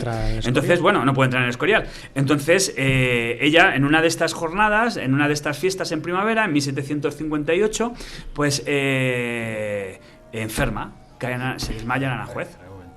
Sí. Si no es madre de reyes, ¿no puede ser madre de reyes? No se puede enterrar en el Escorial. No. ¿Cómo sigue la cosa? Claro, vamos a ver. Claro. Ahora vas a ver por qué. Claro, vale. Ahora vas a ver por qué. Aquí ya se Sigue. No, sigue y ya verás. Vamos a ver. Lo que va a pasar con ellos, con ella en este caso, en junio, yo cuando di una conferencia sobre las muertes de las reinas en Aranjuez, que fue cuando desvelé lo de Isabel de Valois y hablé de Bárbara, que es la primera reina que realmente muere en Aranjuez, estuve estudiando mucho el diario de los médicos, los diarios que dan los médicos de todo lo que sufre esta chica allí, ¿no? Ella tiene un desmayo a últimos de junio, entra en cama y a partir de ahí estamos hablando de que tiene un tumor en el útero. En 1758. O sea, si hoy en día un cáncer es complicado, imaginaros en esa época. Aquello es terrible. Y entonces yo cuando leía prácticamente día por día todo lo que intentan hacerla para salvarla, para ponerla bien, a mí hay una escena que me marca mucho. 2 semanas antes de que ella muera, 1 semana y media, 2 semanas antes, hay una inscripción del médico que dice que la reina es un esqueleto al que se le echan mantas por encima porque el hedor que desprende es insoportable. Joder, o sea, Dios. Imaginaros una mujer que era completamente obesa, que cuando en apenas un mes y poco termina siendo un esqueleto al que se le echan mantas porque huele mal. O sea, es terrible. La muerte que tuvo que tener esta mujer allí en Aranjuez fue durísima. 27 de agosto de 1758. Al día siguiente, Fernando VI se monta en un caballo, se va a Villaviciosa Odón y le llaman el año sin rey. Se vuelve loco. Él se piensa que es un fantasma, intenta traspasar las paredes. Bueno, ya sabéis, se defecaba encima, estiraba al confesor, mordía a la gente, dormía entre 2 sillas. O sea, un desastre. Cuando él muere, claro, han muerto sin herederos, ¿verdad? Vale. ¿Quién estuvo preguntando todo el rato que cuándo se moría el rey? Carlos III y Isabel de Fornesio. El hermanastro. El hermanastro. Isabel de Fornesio estuvo todo el rato pendiente de que Fernando se muriera. Y cuando se muere se trae a su favorito. Carlos III, a su favorito, se le deja de ser rey de Nápoles y se le trae a España. Que Carlos III no quería venir. No quería venir, estaba claro. feliz y contento en Italia. Él estaba tan feliz allí. Pero claro, mamá manda. Hombre, hay en este caso mamá y la lógica. Y la lógica también, ¿no? Hombre, no cogías un reino, cogías un imperio. Estamos hablando de palabras mayores, ¿no? Pero es Isabel la que va a terminar forzando todo, ¿no? Entonces, bueno, cuando este hombre venga a Aranjuez, Aranjuez también se va a transformar. O sea, hemos hablado al principio del programa todo esto de la fuente, ¿no? Intentar borrar esa imagen buena. Carlos III hace el Teatro Real de Aranjuez, hace el hospital, aúna todos los jardines que se habían generado en esa parte al lado del Tajo, ¿de acuerdo? Y lo nombra el Jardín del Príncipe, porque se lo regala a Carlos IV cuando es príncipe. ¿De acuerdo? Bueno, hace una cantidad de cambios enorme. Y luego, con Carlos III, tenemos una serie de tratados en Aranjuez que han cambiado la historia de España también. Y bueno, y del mundo también. Porque, por ejemplo, el 12 de abril de 1779 se firma el tratado por el que España y Francia entran en guerra a favor de los colonos americanos en la guerra de independencia americana. Con lo cual, estamos metiéndole un gol a los británicos. Entramos en guerra allí. Gracias a que se firma eso en Aranjuez y luego se ratifica en Versalles, España y Francia entran de manera oficial en esa guerra, la guerra se termina ganando y nacen los Estados Unidos. O sea, hemos sacudido el mundo desde Aranjuez también. Pero es que hay otras más. Por ejemplo, otro de los tratados que se hace es que sabéis que la bandera de España nace en Aranjuez, 28 de mayo de 1785. Solamente para los barcos y los buques mercantes, la armada de buques mercantes. Pero los colores de España nacen allí. Se dan cuenta de que, oye, en alta mar hemos tenido problemas, nos hemos disparado entre nosotros pensando que éramos ingleses. Los Borbones eran blancos. Claro, la Cruz de Borgoña, ¿no? Y se hacen ese cambio para que en alta mar se pueda diferenciar bien, una bandera que se pueda diferenciar bien. Eso también nace en Aranjuez. O sea, Carlos III hace una cantidad de cambios en Aranjuez tremendos, ¿vale? Y también ve morir a su madre allí. Ajá. ¿No le afectó a Aranjuez la creación por Felipe V de la Granja, del otro gran real sitio? Vamos a ver, no le afecta, ¿por qué? Porque los veranos en Aranjuez son complejos. En Aranjuez solamente iban, las jornadas reales solamente iban en primavera, normalmente desde mediados de abril o principios de abril hasta mediados de junio. Luego empezaba a hacer mucho calor y se marchaban. Los austrias se marchaban a Balsaín y los borbones a la Granja San Ildefonso, ¿vale? O sea, que a nosotros no nos afecta como tal. Fernando VI y Bárbara de Braganza sí alargaron las jornadas y se quedaron en verano en Aranjuez porque no querían ir a la Granja porque estaba Isabel de Fornesio. Porque estaba la Fornesio. Claro, entonces no querían estar con ella, lógico. Y se la jugaron porque quedarte en Aranjuez era muy peligroso en verano. La mucha gente agua, eso es al final. Bueno, es por el agua estancada. Agua estancada porque, por epidemias, vamos a ver, claro. corre en Aranjuez a día de hoy se sigue comentando a nivel popular que es que en Aranjuez hace mucho calor en verano y los reyes se iban porque hacía mucho calor aquí y la corte se iba. Bueno, sí, también, pero principalmente era porque es muy peligroso, muy salubre quedarte en Aranjuez en verano, porque el río cuando bajaba dejaba una serie de charcos, agua estancada, esos charcos generan una serie de mosquitos que, entre otras cosas, me pegaban la malaria. Tenía una serie de fiebres y la gente moría en Aranjuez como chinches. Y Aranjuez, además, tiene muy mala ventilación, porque está rodeada de cerro, está metida abajo, en una ribera, con lo cual es insalubre totalmente, y más en verano. Me estoy acordando acordar de Felipe V en Yuste. Se dice que murió de malaria por un mosquito porque se empeñó en que le pusieran un estanque, y al final, claro, agua estancada allí que no circula correctamente, pues genera mosquitos. Claro, esos mosquitos, pues, en este caso fue paludismo, y aquí en Aranjuez pues eran enfermedades pues parecidas a ese. Por cierto, en la granja San Ildefonso se copia el mecanismo que había en Aranjuez para que las fuentes funcionen. Se crea un lago en el alto. Eso se copia del mar de Antigua, la de Aranjuez, que ya lo había hecho Felipe II anteriormente. O sea, Carlos III tiene mucha importancia. Perdona, y como decía... Perdona, estamos hablando ahora de aguas estancadas y es que se me ha venido a la cabeza, esto para que los que escuchen, a los que siguen estos youtubers que dicen que es bueno meterse ahora en aguas estancadas donde las ranas van y toda la leche esta, que me ha salido el otro día en el Instagram, y decir, pero ¿cómo es esto? Sí. Que tengan cuidado, que mira lo que pasa. Mira lo que pasa, efectivamente. Ahí tenemos el ejemplo de Aranjuez, ¿eh? O sea, que cuidado con el agua estancada, ¿eh? Claro. Bueno, Carlos III, como decía, vio morir a su madre también en Aranjuez, ¿no? En mitad del motín de Esquilache. Porque ya sabéis que en Motín de Esquilache, cuando salta en 1766, Carlos III huye y por supuesto se lleva a su mamá. Y si viene en Aranjuez. En Aranjuez estaban bastante asustados, el palacio estaba rodeado para que nadie pudiera entrar y salir. Y allí, pues bueno, Carlos III, este rey raro que hablábamos, ¿no? Él intenta buscar la manera de negociar con todo lo que hay en Madrid y tal, pues para que todo se aplaque. Pero Isabel de Fernasio no entiende de eso. O sea, estamos hablando de una mujer que ha estado toda la vida metida en follones, en guerras en Europa. Ella habla a Carlos III continuamente de que coja un ejército, se plante en Madrid y aplaste Madrid. Entonces, bueno, pues una de esas noches, la noche del 10 al 11 de julio, tienen una bronca bastante importante, se va a acostar, ella se levanta el día 11 por la mañana muy malita, ¿de acuerdo? Y unas horas más tarde muere. ¿Se pudo morir del cabreo? Sí, pero yo creo que se murió más de los 74 años que tenía. Pero el cabreo también influiría, ¿no? En ese sentido. Así que bueno, esa es la segunda reina que muere. Entonces tampoco, para los youtubers, tampoco hay cabrearse. No, de quien se ha acostado, a acostarse cabreado, ¿vale? Eso Napoleón, que antes comentaba, Napoleón era una regla que tenía. El no acostarse enfadado. Y mira qué difícil, porque tenía mala leche.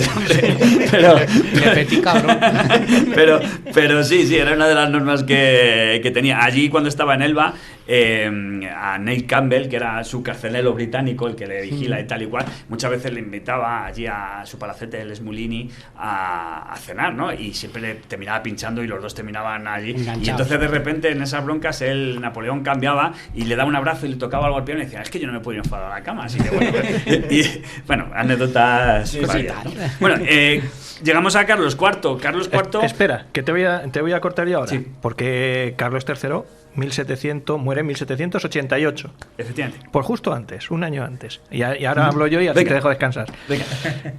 Hay un escritor. Bueno, la verdad es que era secretario de Su Majestad de la Real Academia de San Fernando y era individuo de la Real Academia de Historia. Se llamaba Antonio Ponz. No sé si te sonará. Hombre, claro. Que escribe un libro que se llama Viaje de España. Claro. En él se da noticia de las cosas más apreciables y dignas de saberse que hay. Porque contesta a un italiano, el padre Norberto Caimo, que escribe una carta de un amigo italiano que pone a parir a España. Bueno, pues este hombre se dedica a recorrer España y en uno de los capítulos dice... Me voy a saltar la primera parte. De Madrid a Toledo hay escasez de árboles. Es increíble la aversión que hay en las más partes de España al cultivo de árboles.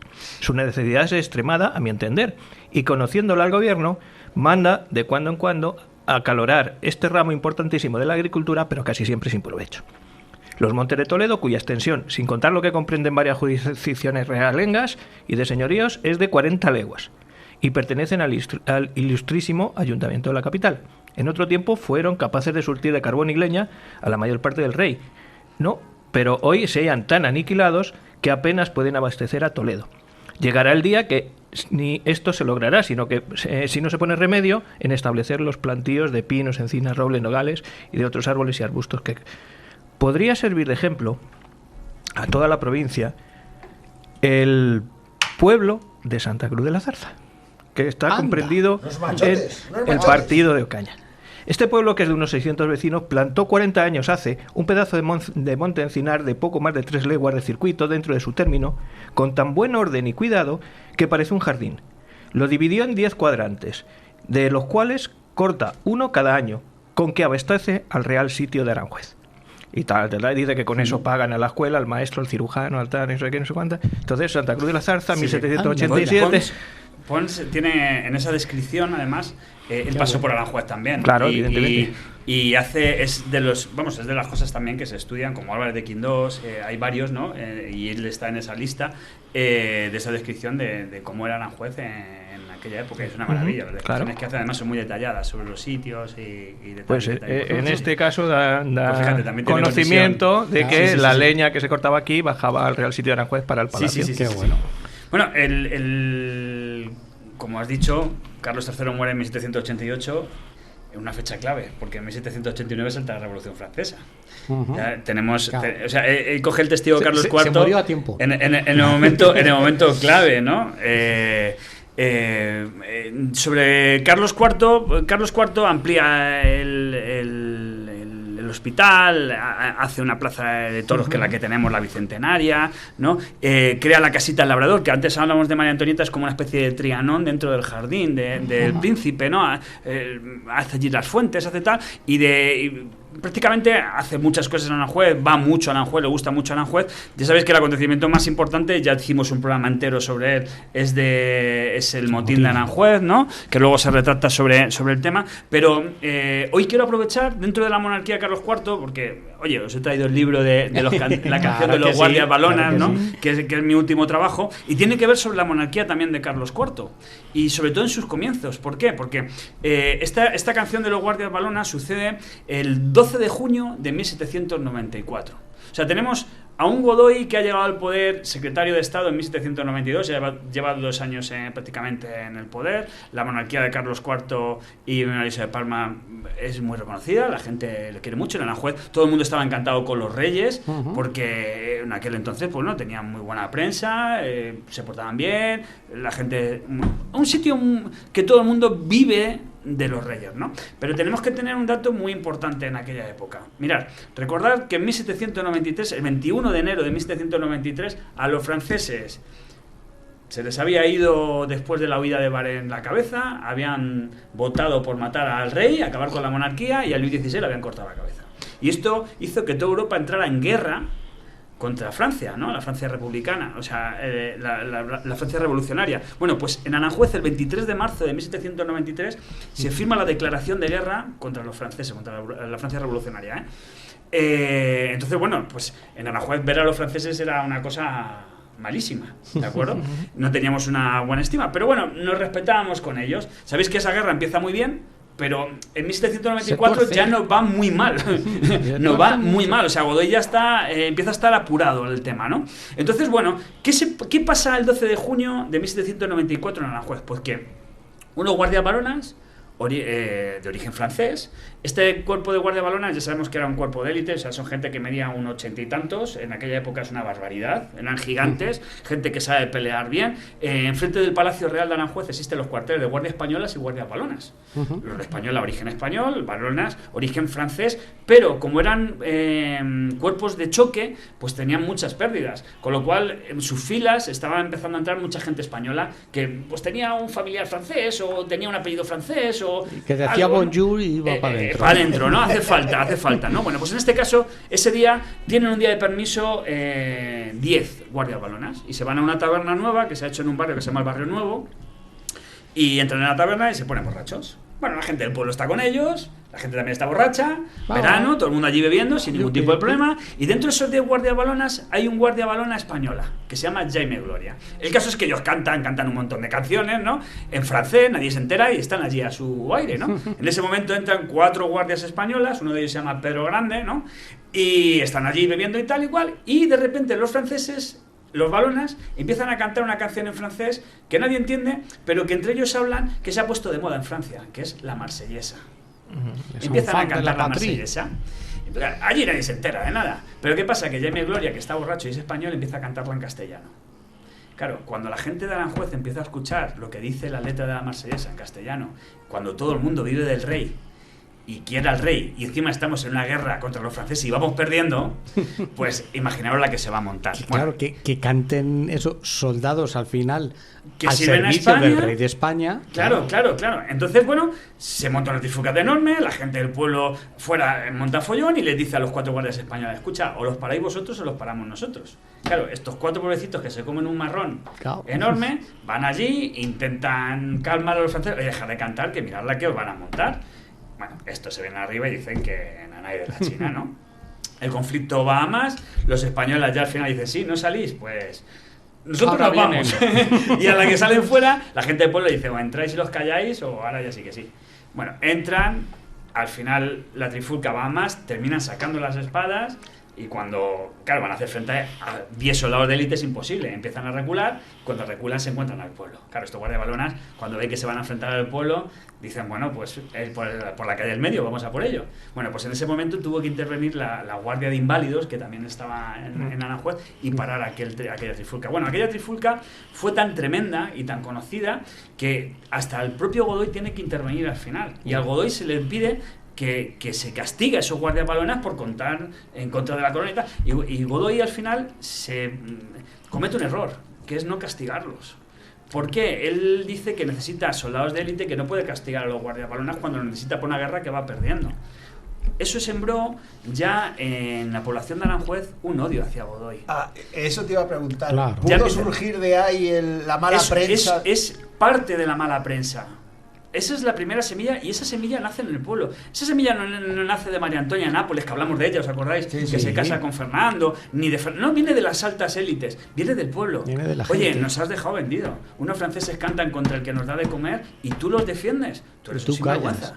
¿Cuánta gente habría? Entonces, bueno, en Aranjuez, en aquel entonces, no hay un censo como tal, pero estamos hablando de unas 2.500 personas que viven en Aranjuez, unas 2.500, 3.000 personas, porque en el motín, el día que salta el motín hay unas 4.500, pero estamos sumando a la gente de los pueblos de alrededor, O sea que, más luego soldados, etcétera, etcétera, ¿no? Pero eran relativamente poca gente, claro. Sí. O sea, no lese, ¿sabes? Entonces, bueno, como del motín ya hablamos de Carlos IV, sí quería, pues este episodio que era menos conocido, muy ¿no? curioso. Sabéis que Carlos IV acaba... Y que lo tenemos acaba, aquí, ¿no? impreso, que nos ha traído el librito. Claro, exactamente, que nos ha para que traído lo el libro. disfrutéis desde dentro, ¿no? En la taberna, como tiene que ser, ¿vale?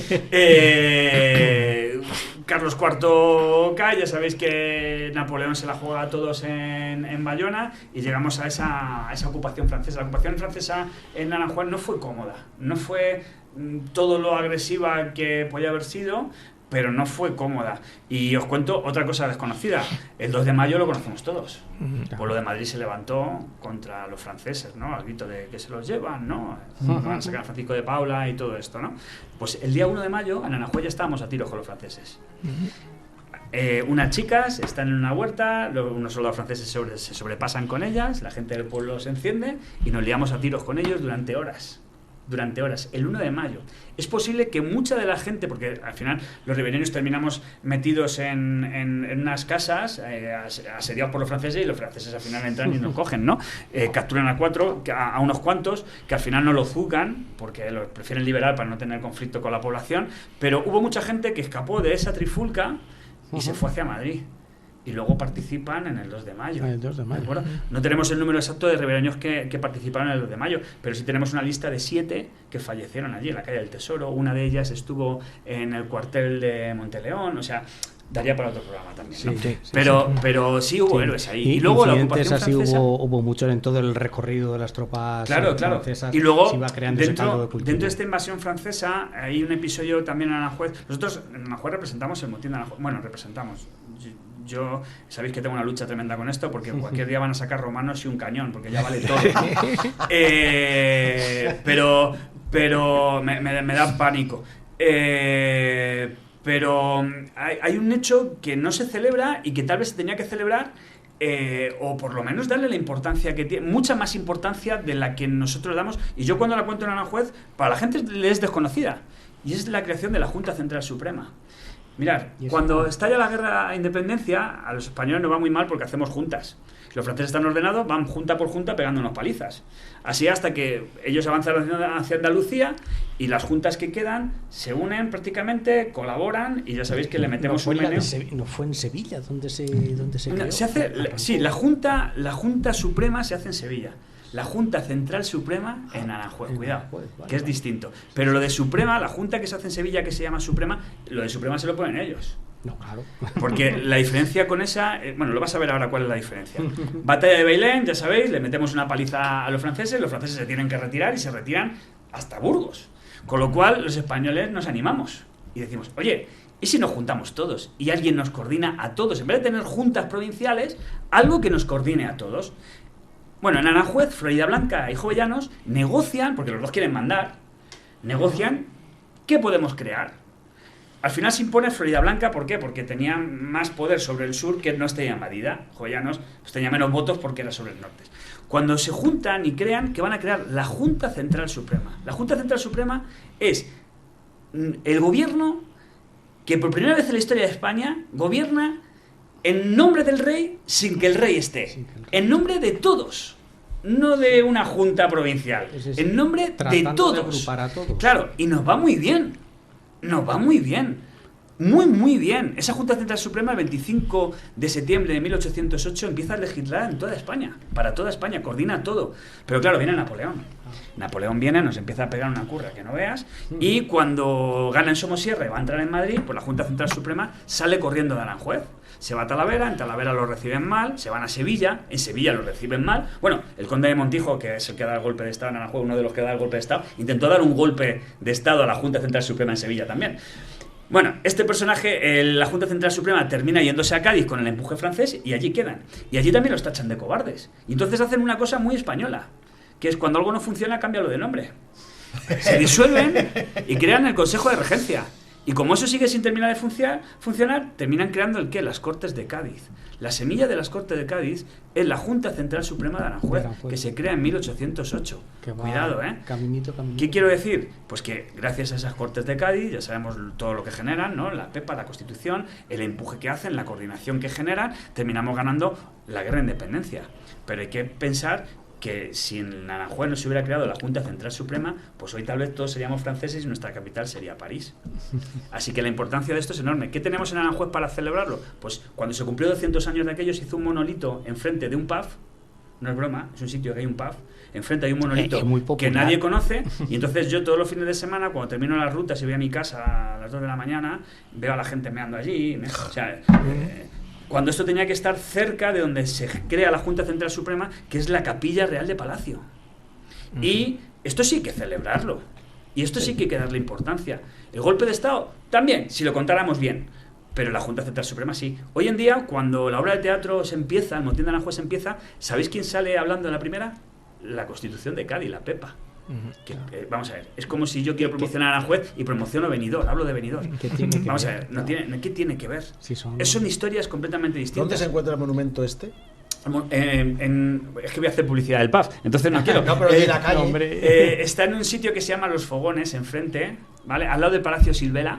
Hay un palacio que empieza a crear Francisco de Asís y Isabel II para un primo suyo, Fernando de Baviera. Y pues al ladito se puso, ¿de acuerdo? ¿Vale? Pero, hombre, si vale el micrófono para hacer un llamamiento, yo creo que ese monumento se tenía que acercar a Palacio, más de, una rotonda y en medio más cerca. En Aranjuez hay una plaza, una glorieta que se llama Junta Central Suprema, una calle que se llama Junta Central Suprema, ¿no? Pero la gente no parte de una glorieta que se llama la glorieta del 2 de mayo. Pero la gente no sabe ni lo que es, ¿no? Entonces, bueno, pues también hay que reivindicar estas cosas, ¿no? Sí. Bueno, como decía, la invasión francesa en Aranjuez no es cómoda, intentan robar un montón de cosas, llevaron un montón de cosas, muchas cosas no la destrozaron, quemaron la plaza de toros, quemaron un montón de sitios, talaron un montón de árboles, y lo que no pudieron llevarse es porque tenían miedo de la guerrilla a última hora, entonces lo terminan abandonado, pero es un destrozo enorme. Tenéis que pensar que, por ejemplo, antes de la batalla de Ocaña hubo cerca de 50.000 soldados franceses apostados en Aranjuez. Estamos hablando de que hoy en día Aranjuez, la población de Aranjuez son 60.000 habitantes. Pero es que no creo que sea así, porque eran los que traían la liberté, la egalité, la fraternité. Bueno, es imposible. Ya sabes lo que hay, ¿no? Entonces, bueno, pues Aranjuez, que es un pueblo muy fernandino, no sé por qué, cuando acaba este invasión francesa y vuelve Fernando VII, pues Fernando VII en Aranjuez termina reconstruyendo prácticamente Aranjuez. Tiene que reconstruirlo todo porque no tiene Aranjuez. Entonces tiene que reconstruir fuentes, tiene que reconstruir plaza de toros, teatro, tiene que reconstruir calles, casas, todo, ¿no? Sí. Y como Fernando VII, bueno, podríamos hablar largo y entendido mal de él, sí, por supuesto. Yo siempre que veo a Fernando VII me sale en Facebook alguna imagen suya, el teléfono le pongo al revés. Fernando no lo puede ni ver. A él, 3 de sus 4 esposas mueren en Aranjuez. María Antonia Nápoles, que ya hablamos cuando lo del motín, y luego muere María Isabel de Braganza un 26 de diciembre de 1818. Esta mujer es la que termina, pone la semilla de lo que va a ser el futuro Museo del Prado. Sí, ¿de acuerdo? Ella muere de una manera horrible en Aranjuez, que es, le abren la tripa, se desmaya, está embarazada, se piensan que se ha muerto, le abren la tripa y la saca, y estaba viva. Las crónicas cuentan que dio un grito enorme, se desangró, la niña, si es que nació viva, le da tiempo a bautizarla como Juana, y termina falleciendo, y el pueblo, pues imaginaos que navidades pasaron en 1818 en Aranjuez, ¿no? Y la siguiente que muere es María Josefa Amalia de Sajonia, esta chica, una chica jovencita que tiene una noche de bodas terrible en Aranjuez, y bueno, ella coge una neumonía, se la traen a Aranjuez en primavera a ver si mejora, porque en Aranjuez hace buen tiempo en primavera. Pues esta chica, que tuvo mala suerte toda su vida, hubo unas lluvias torrenciales, Aranjuez se desbordó, el río se desbordó, o sea, lo mejor, una humedad terrible para que falleciera, y fallece el 18 de mayo de 1829 en Aranjuez. Pero hay una historia que tal vez no os conozcáis y que a mí me encanta contar, porque es el día que Fernando VII se llevó un pelotazo de Simón Bolívar en Aranjuez. Un pelotazo. Un pelotazo. Que jugaban al fútbol. No, al cricket. Al cricket, encima. Es muy buena, de Simón Bolívar. Aquí en España se conoce poco, no se cuenta prácticamente. En Aranjuez yo creo que lo conoce muy poquita gente, y en Hispanoamérica lo cuentan un montón. ¿Vale? Y es que en 1801, Fernando el Joven, llega Simón Bolívar, había venido a España en 1800, ¿no? Y estaba aquí con un tío suyo, pues por supuesto se casó aquí. Se casó aquí también, posteriormente. Él viene a Aranjuez, pues como todo el mundo, va a Aranjuez, y su tío... Viene a la península, viene de una provincia española, se viene a... Sí, pero que me refiero que todos vienen a Aranjuez de primavera porque ¿dónde está la corte? ¿Dónde están los reyes? Y oye, pues aprovecho pues, para conocer a los reyes, ¿no? Entonces, bueno, conoce a los reyes, y entonces Manuel Luisa, que le ve joven, y le dice, oye, ¿por qué no te animas a jugar con el príncipe de Asturias al cricket, que esto se ha puesto de moda y tal? Entonces Simón Bolívar empezó a jugar al cricket allí, y no se le daba muy bien, y arreó a la bola y le metió un pelotazo a Fernando, que no veas. Fernando tiró el palo, se fue a por él, y dicen que tuvo que intervenir hasta la propia reina para que no se pegaran. Pero fijaros lo que es la historia. ¿Sí? Simón Bolívar pegándole un pelotazo a Fernando, que es el que luego, muchos años más tarde, le va a independizar, le va a meter un golazo en Hispanoamérica de 3 pares de narices. O sea, ya el primer palo se lo mete en Aranjuez, ¿vale? En 1801, pues otra de las, o sea, en 1802, es una de las anécdotas también, ¿no? Bueno, Fernando nos dejó tranquilos a todos, ya sabéis, en septiembre de 1833. Bueno, tranquilos no, porque nos dejó un lío. Nos dejó la primera guerra carlista. Isabel II, Luisa Fernanda tocando las narices, a María Cristina con Fernando Muñoz haciendo de la suya. O sea, nos dejó una España un estropicio. Que Muñoz era taranconero, cuidado. ¿Quién? El Muñoz. Ah, Muñoz era taranconero. Pues, taranconero. Oye, pues tenemos aquí al lado. La historia no le ayuda. Entonces, bueno, Isabel, dentro de la monarquía tan complicada que tiene anécdotas en Aranjuez. Por ejemplo, él se iba con su general Bonito a Aranjuez. con Serrano, cuando estaba allí el lío con él, y Francisco de Asís se iba al norte, ¿no? Al Escorial, y tenían discusiones, y esta se lo pasaba bomba en Aranjuez y el otro pues rabiando en otro lado, ¿no? Paquita. Pero Isabel II, principalmente en Aranjuez, por lo que es conocida, entre otras muchas cosas, ¿no? Es por la llegada al ferrocarril, 9 de febrero de 1851, la segunda línea que se hace en España. Y aquello la tercera es.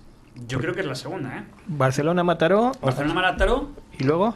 La Habana, la primera fue en Cuba. Bueno, el primer claro, tren de hablamos, España. Claro, es que lo hablaba con vale, es de la península. Claro. Sí, De España, la primera fue en Cuba. Bueno, pues esto fue un evento tremendo. El Marqués de Salamanca, ya sabéis que echó todo para hacer ese camino de hierro, ¿no? En Aranjuez. Esto es un avance enorme, porque como antes comentaba, venir de Madrid a Aranjuez era aproximadamente unas 9 horas y se hace en 55 minutos, una hora. O sea, estamos hablando de un avance enorme, ¿vale? Y aquí también hay que romper un mito que también, bueno, no solamente en Aranjuez, sino en toda España está muy extendido, pero en Aranjuez principalmente, y es el daño que ha hecho el cine. ¿Por qué? Porque el tren, cuando llegaba, se quedaba bastante lejos del palacio. Había un apeadero donde llegaba el tren, ¿de acuerdo? No es la estación que tenemos ahora, que es posterior, de 1902, sino un apeadero que estaba un poquito más cerca del palacio, pero no llegaba a palacio. Ahí llegaba el tren, la reina se bajaba, tal. En el viaje inaugural sí hubo unas vías que llegaron más cerca del palacio, pero no a palacio como tal, no entraron dentro del palacio ni llegaron a palacio, ¿vale? Sino unas vías que van hacia la Puerta de Damas, ¿vale? El caso es que en Aranjuez se cree que el palacio entraba, o sea, que la máquina, el tren entraba en el palacio de Aranjuez. Y esto es porque en 1948 se hace una película, que es la película del Marqués de Salamanca, y una de las escenas sale el tren llegando a Aranjuez y entra dentro del palacio. Pero tenemos que decir que... ¿Cómo lo hicieron? ¿Con decorado de cartón piedra? Vamos a ver, si metieran una máquina, no sé cómo lo harían en el cine, pero tenía que ser una máquina más pequeña, porque las máquinas de la época no entran por los arcos. Eso es lo primero. Segundo, habría restos de esa vía hacia adentro. Y lo tercero, habría restos de humo en la entrada. Con lo cual, no hay nada de esto, ¿vale? No. O sea, el tren no entraba en palacio, aunque lo veáis en YouTube. En YouTube veis un fragmento de la película del Marqués de Salamanca de 1948. Pero ya habéis visto que el poder del cine pues es tremendo, y la gente, o de la literatura, ¿no? Hoy en día la novela histórica muchas veces se cuentan cosas que no tienen que ver con nada, y que la gente da por bueno, porque lo ha dicho mi autor preferido de novela histórica, ¿no? Oye, bueno, y de la IA, ya lo que me ha mandado aquí Magister, que el gran sastre Juan Rucci inventa el chaleco con mangas. Y bueno, prácticamente ya con Isabel II empezamos a perder prácticamente importancia en Aranjuez. Son las últimas jornadas que se empiezan a realizar. Posteriormente Alfonso XII vendrá. Alfonso XII también tiene una historia bastante curiosa, y es que Aranjuez durante el siglo XIX sufre varias epidemias de cólera. Sobre epidemias de varias cosas, ¿no? Pero las de cólera fueron muy graves. Hubo una en el 33, otra en el 65, y la de 1885 es una epidemia tremenda, porque Aranjuez pierde el 13% de la población. Estamos hablando de mucha gente, casi 1000 personas, 983 me parece que es el número exacto. Entonces, bueno, al rey se le pidió que no saliera de Madrid, por si se contagiaba, porque en aquel entonces pensaban que se contagiaba por el aire, no por el agua. Y el rey se montó en el tren, fue a Aranjuez y salió por las calles pidiendo calma, fue al hospital de San Carlos, se acercó a los enfermos. O sea, aquello fue tremendo. Pero ¿qué pasa? Que este hombre, sabemos que tenía tuberculosis y muere ese año de 1885. Entonces, en Aranjuez, cuando superamos la epidemia de cólera, queremos hacerle un homenaje. Y entonces, pues el Ayuntamiento de Aranjuez y gente del pueblo también ponen dinero para hacer una estatua. Esa estatua se coloca en el Ayuntamiento de Aranjuez. Hoy en día está en el Ayuntamiento de Aranjuez. Se coloca en 1897.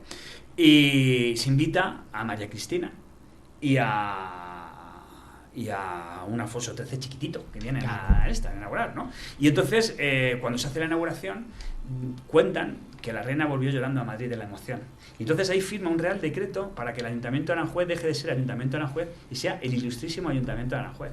O sea, Cuando nosotros vemos en documentos oficiales el ilustrísimo Ayuntamiento de Aranjuez, no es porque queramos vacilar, es que tenemos por un Real Decreto firmado por María Cristina ese título de ilustrísimo Ayuntamiento de Aranjuez, que también es otra de las cosas curiosas que la gente desconoce. Sí. Otra de las cosas curiosas que hace Alfonso XII es la primera llamada telefónica oficial, porque se habían hecho otras series de llamadas, una se hizo en Cuba, otra le hicieron los militares anteriormente de Barcelona a Montjuïc, pero la primera oficial se hace en 1877 y la hace Alfonso XII llamando a María de las Mercedes en Madrid.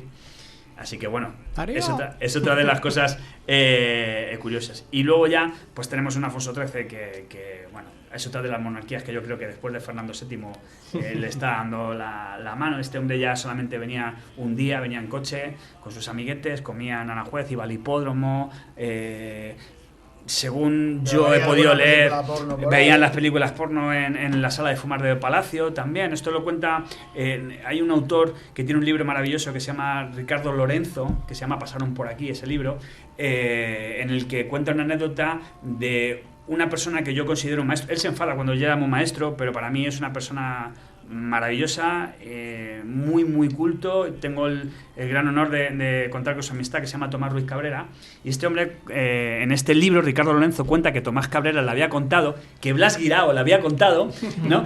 que en esa sala hay una de las paredes está más limpia porque es donde ponían la pantalla para proyectar las películas porno que veía con sus amigos, ¿no? Entonces, bueno, anécdotas, ¿no?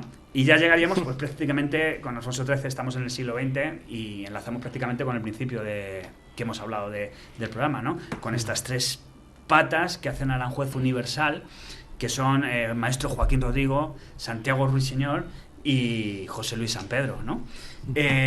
Santiago Ruiseñor ya sabemos que venía a pintar Aranjuez, tiene un montón de anécdotas en Aranjuez, termina falleciendo en Aranjuez el 13 de junio de 1931 también. José Pla es el que le ve allí fallecido y él muere pintando un cuadro sobre los jardines de Aranjuez. Me parece tremendo esa imagen también. Tiene anécdotas graciosas también, en Aranjuez tiene, porque él tenía su carácter también, y cada vez que venía un cuadro se lo gastaba en invitar a los amigos, y era una persona, escribía muy bien, tiene unas comedias tremendas, es una persona excelsa y tiene un busto a la entrada de Aranjuez, ¿no? Hoy en día es un secarral. Cuando yo era pequeño había un jardincito alrededor con agua, o sea, le representaba más. Hoy en día está su busto y sol, hay sol y piedra, nada más, ¿no? Y el último es José Luis San Pedro, que su casa también está en ruinas, como en Aranjuez somos así, en vez de hacer un museo de su casa donde vivió él, pues la tenemos en ruinas. Y José Luis San Pedro, yo soy escritor, y José Luis San Pedro es una referencia.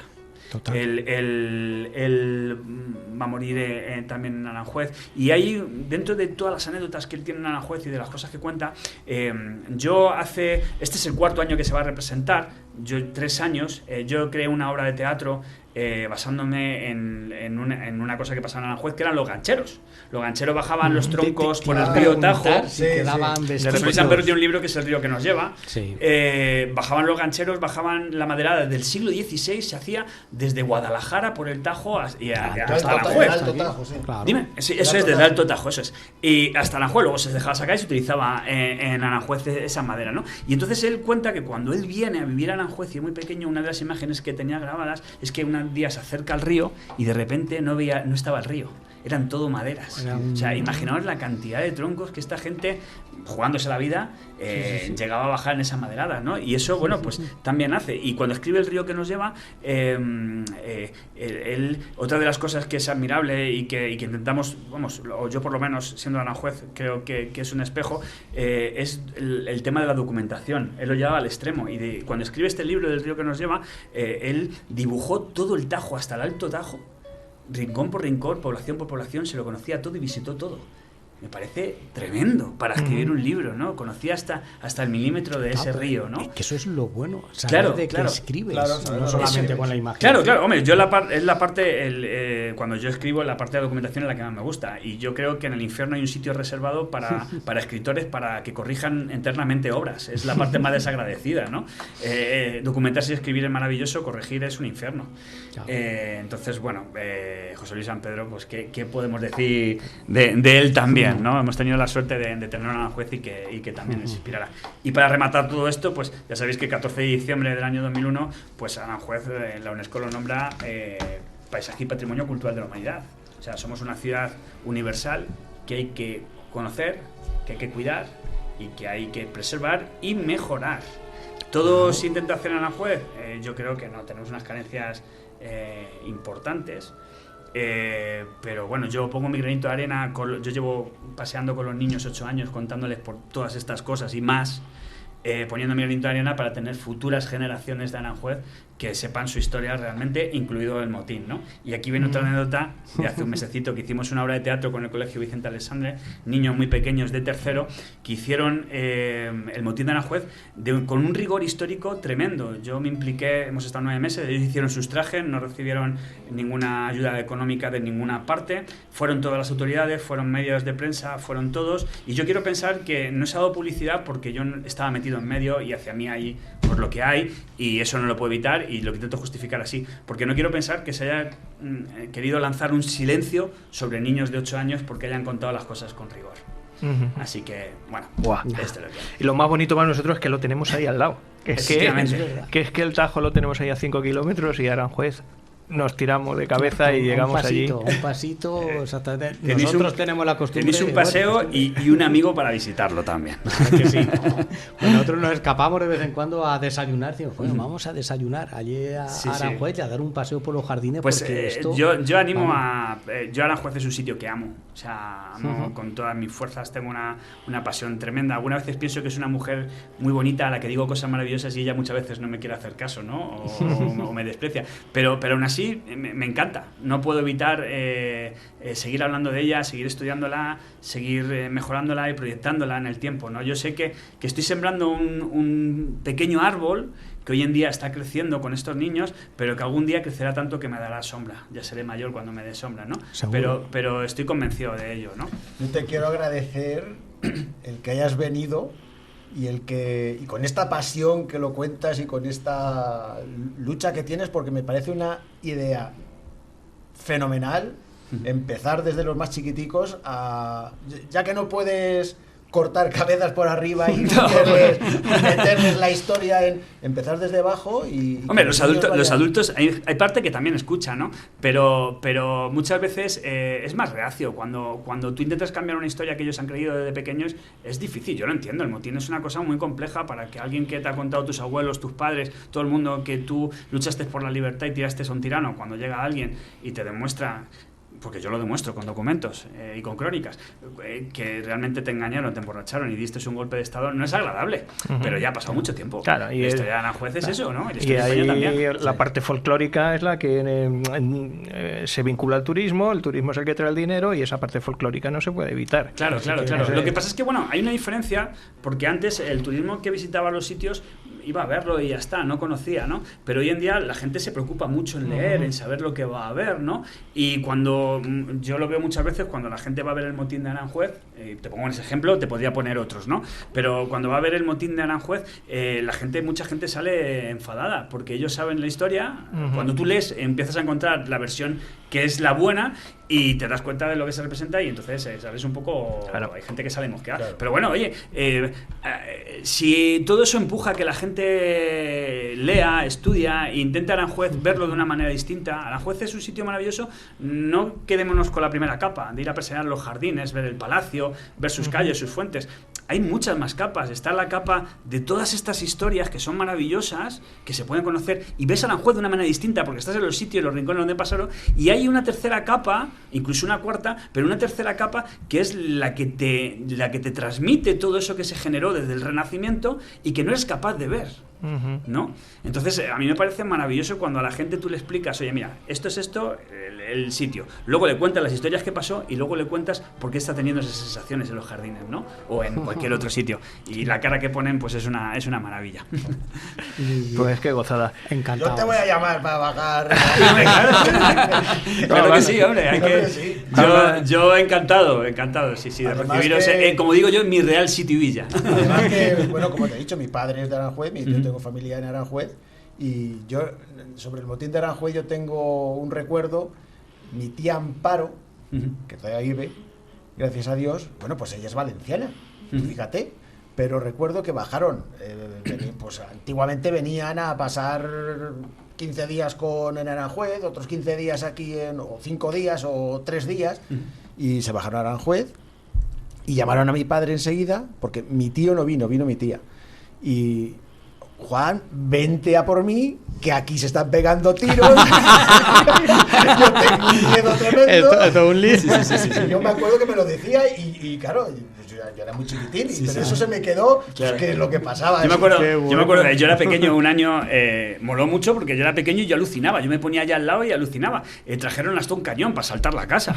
Vamos a ver, en aquella pues ya lo conté, ¿no? Que de nada de esto, ¿no?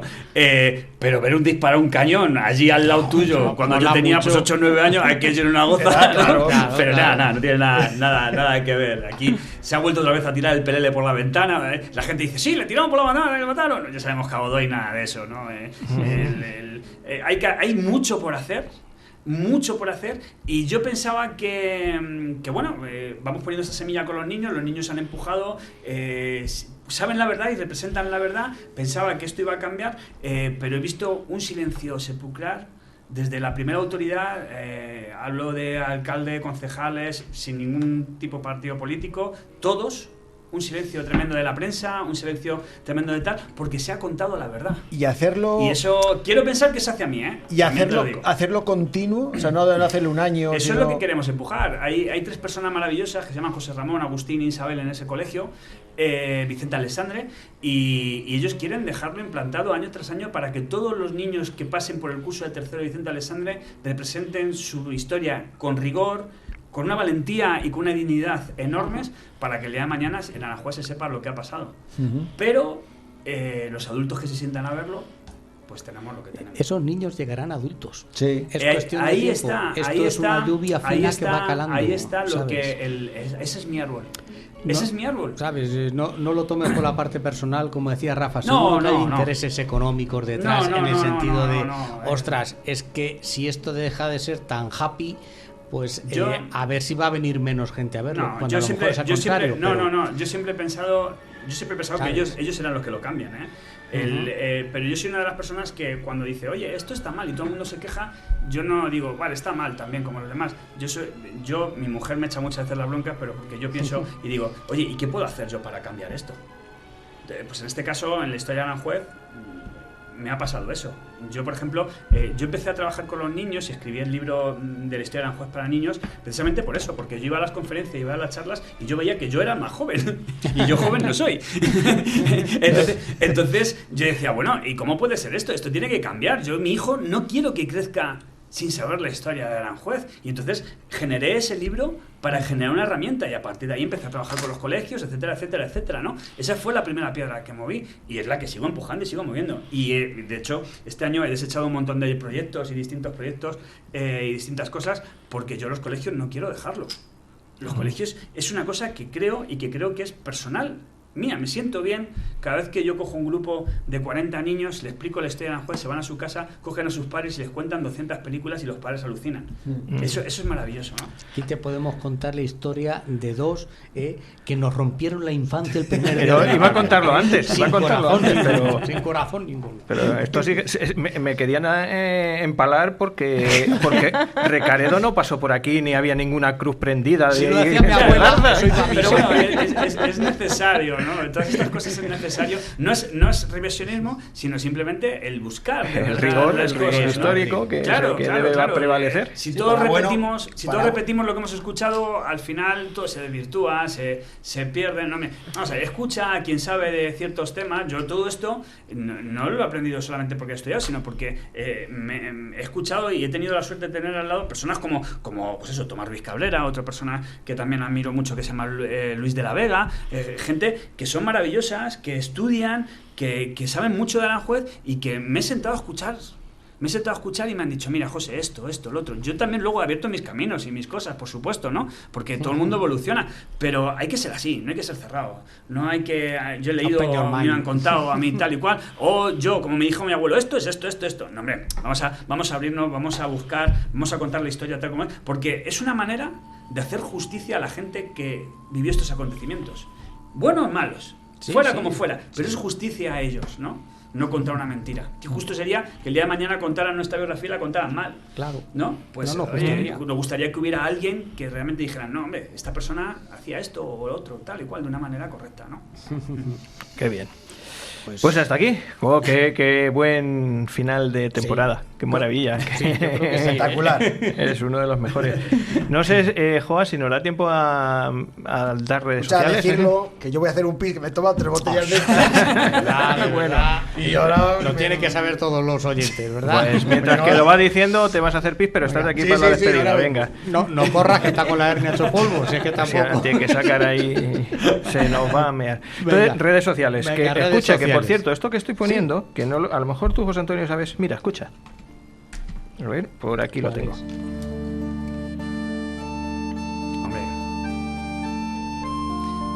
Velidosa Fortuna de Aljibe. Es la introducción de un disco que hay sobre el motín de Aranjuez, que tiene, me parece la música del motín. Sí. Esta canción, Velidosa Fortuna, que la letra es tremenda,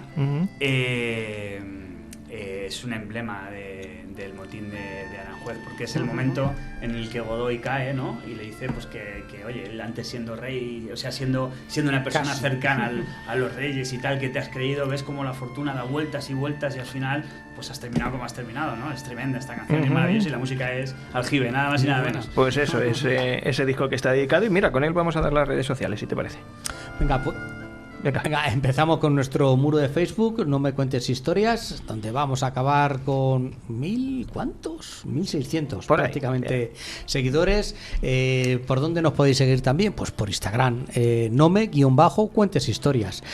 ¿Por dónde nos podéis seguir? Y escuchar y ver, pues en YouTube, naturalmente, un canal que además día a día se va subiendo bastante bien. Ya nos acercamos a los 1.000 suscriptores. Casi 1.000 suscriptores. No me cuentes historias. Nos podéis escuchar también hay por Spotify, pues No me cuentes historias, que por lo menos a nosotros en el trabajo es por donde más nos escucha. La gente de Madrid nos escucha mucho por Spotify, y sobre todo por lo menos a mí el canal que le tengo más cariño es el iVoox, que los dos canales, el grande No me cuentes historias, que es donde se emite el programa completo, el programa que ve la luz este los mismo a partir del domingo por la tarde, exactamente a las 6 de la tarde, y se vuelve a emitir los jueves a las 9 de la noche, y el programa chiquitito, el canal chiquitín, que es No me cuentes biografías, que Rafa con paciencia de monje va cogiendo los trocitos de... Estamos con Beethoven ahora con Beethoven. Pues este programa lo podéis seguir en la radio los sábados a las 5 de la tarde, y si no, eso lo escuchéis cuando podáis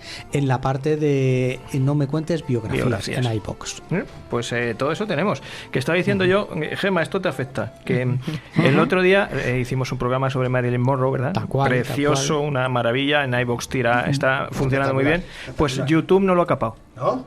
Nos lo ha capado del todo por la música. O sea, no nos deja, otras veces nos lo limita, pues eso, que no se puede emitir en Rusia y en Bielorrusia, pero a mí me da igual, que fastidian los bielorrusos, pero este no lo ha capado entero. Entonces voy a tener que quitar la música, porque por lo menos que se te oiga de hablar, porque no. Pena. El otro día fui a ver cuánto había, y había... Claro, y es que no podía salir. No la ha subido. Sí, es una pena, porque lleva muchísimo trabajo. En iVoox sí, hay que decir que en iVoox está, por supuesto, funcionando muy bien, pero cuando le metí las imágenes y lo puse en YouTube... el otro día, cuando fui a subir el siguiente, digo, anda, pues está aquí parado y no nos deja salir para afuera. Así que lo tendremos que editar un poquito para acá. Fíjate lo que ganamos nosotros, que este programa es sin ánimo de ni siquiera de lucro. Ánimo tenemos. Sí, animosos somos. Así que sí. Bueno, pues no os voy a preguntar qué vamos a hacer la semana que viene. No, porque en octubre volvemos. Sí. Tal cual, con renovadas ilusiones. Sí. Bueno, en la 9ª temporada. 9ª temporada de No me cuentes historias. Otra vez gracias, José Antonio, por estar aquí. Gracias, Gemma, por aguantarnos. Amenazamos con volver a llamarte el año que viene. Sabéis que estaré encantado otra vez de volver y no parar de hablar, porque yo cada vez que vengo, a mí me gusta tanto venir que cuando me siento aquí yo me lío. En algún momento me tenéis que parar. Haremos algún tema. Pero es que lo cuentas tan bien que... Con tanta pasión. Sí, que no... Llevamos 1 hora 51 y a mí se me ha pasado como 40 minutos, como 30 minutos. O sea que hay programas que se pasan así Así de risa. Y deciros eso, que en la radio vamos a poner todos estos especiales repetidos durante todo el verano, o sea que si algunos habéis perdido, los sábados los podéis volver a oír, los jueves, y en los canales que tenemos de ahí, pues ya volvemos en octubre con tal cual. Buen verano, Juan, don Joaquín, a pasarlo bien. José Antonio, hasta la próxima. A todos, cuidaros del sol, por Dios. ¿Qué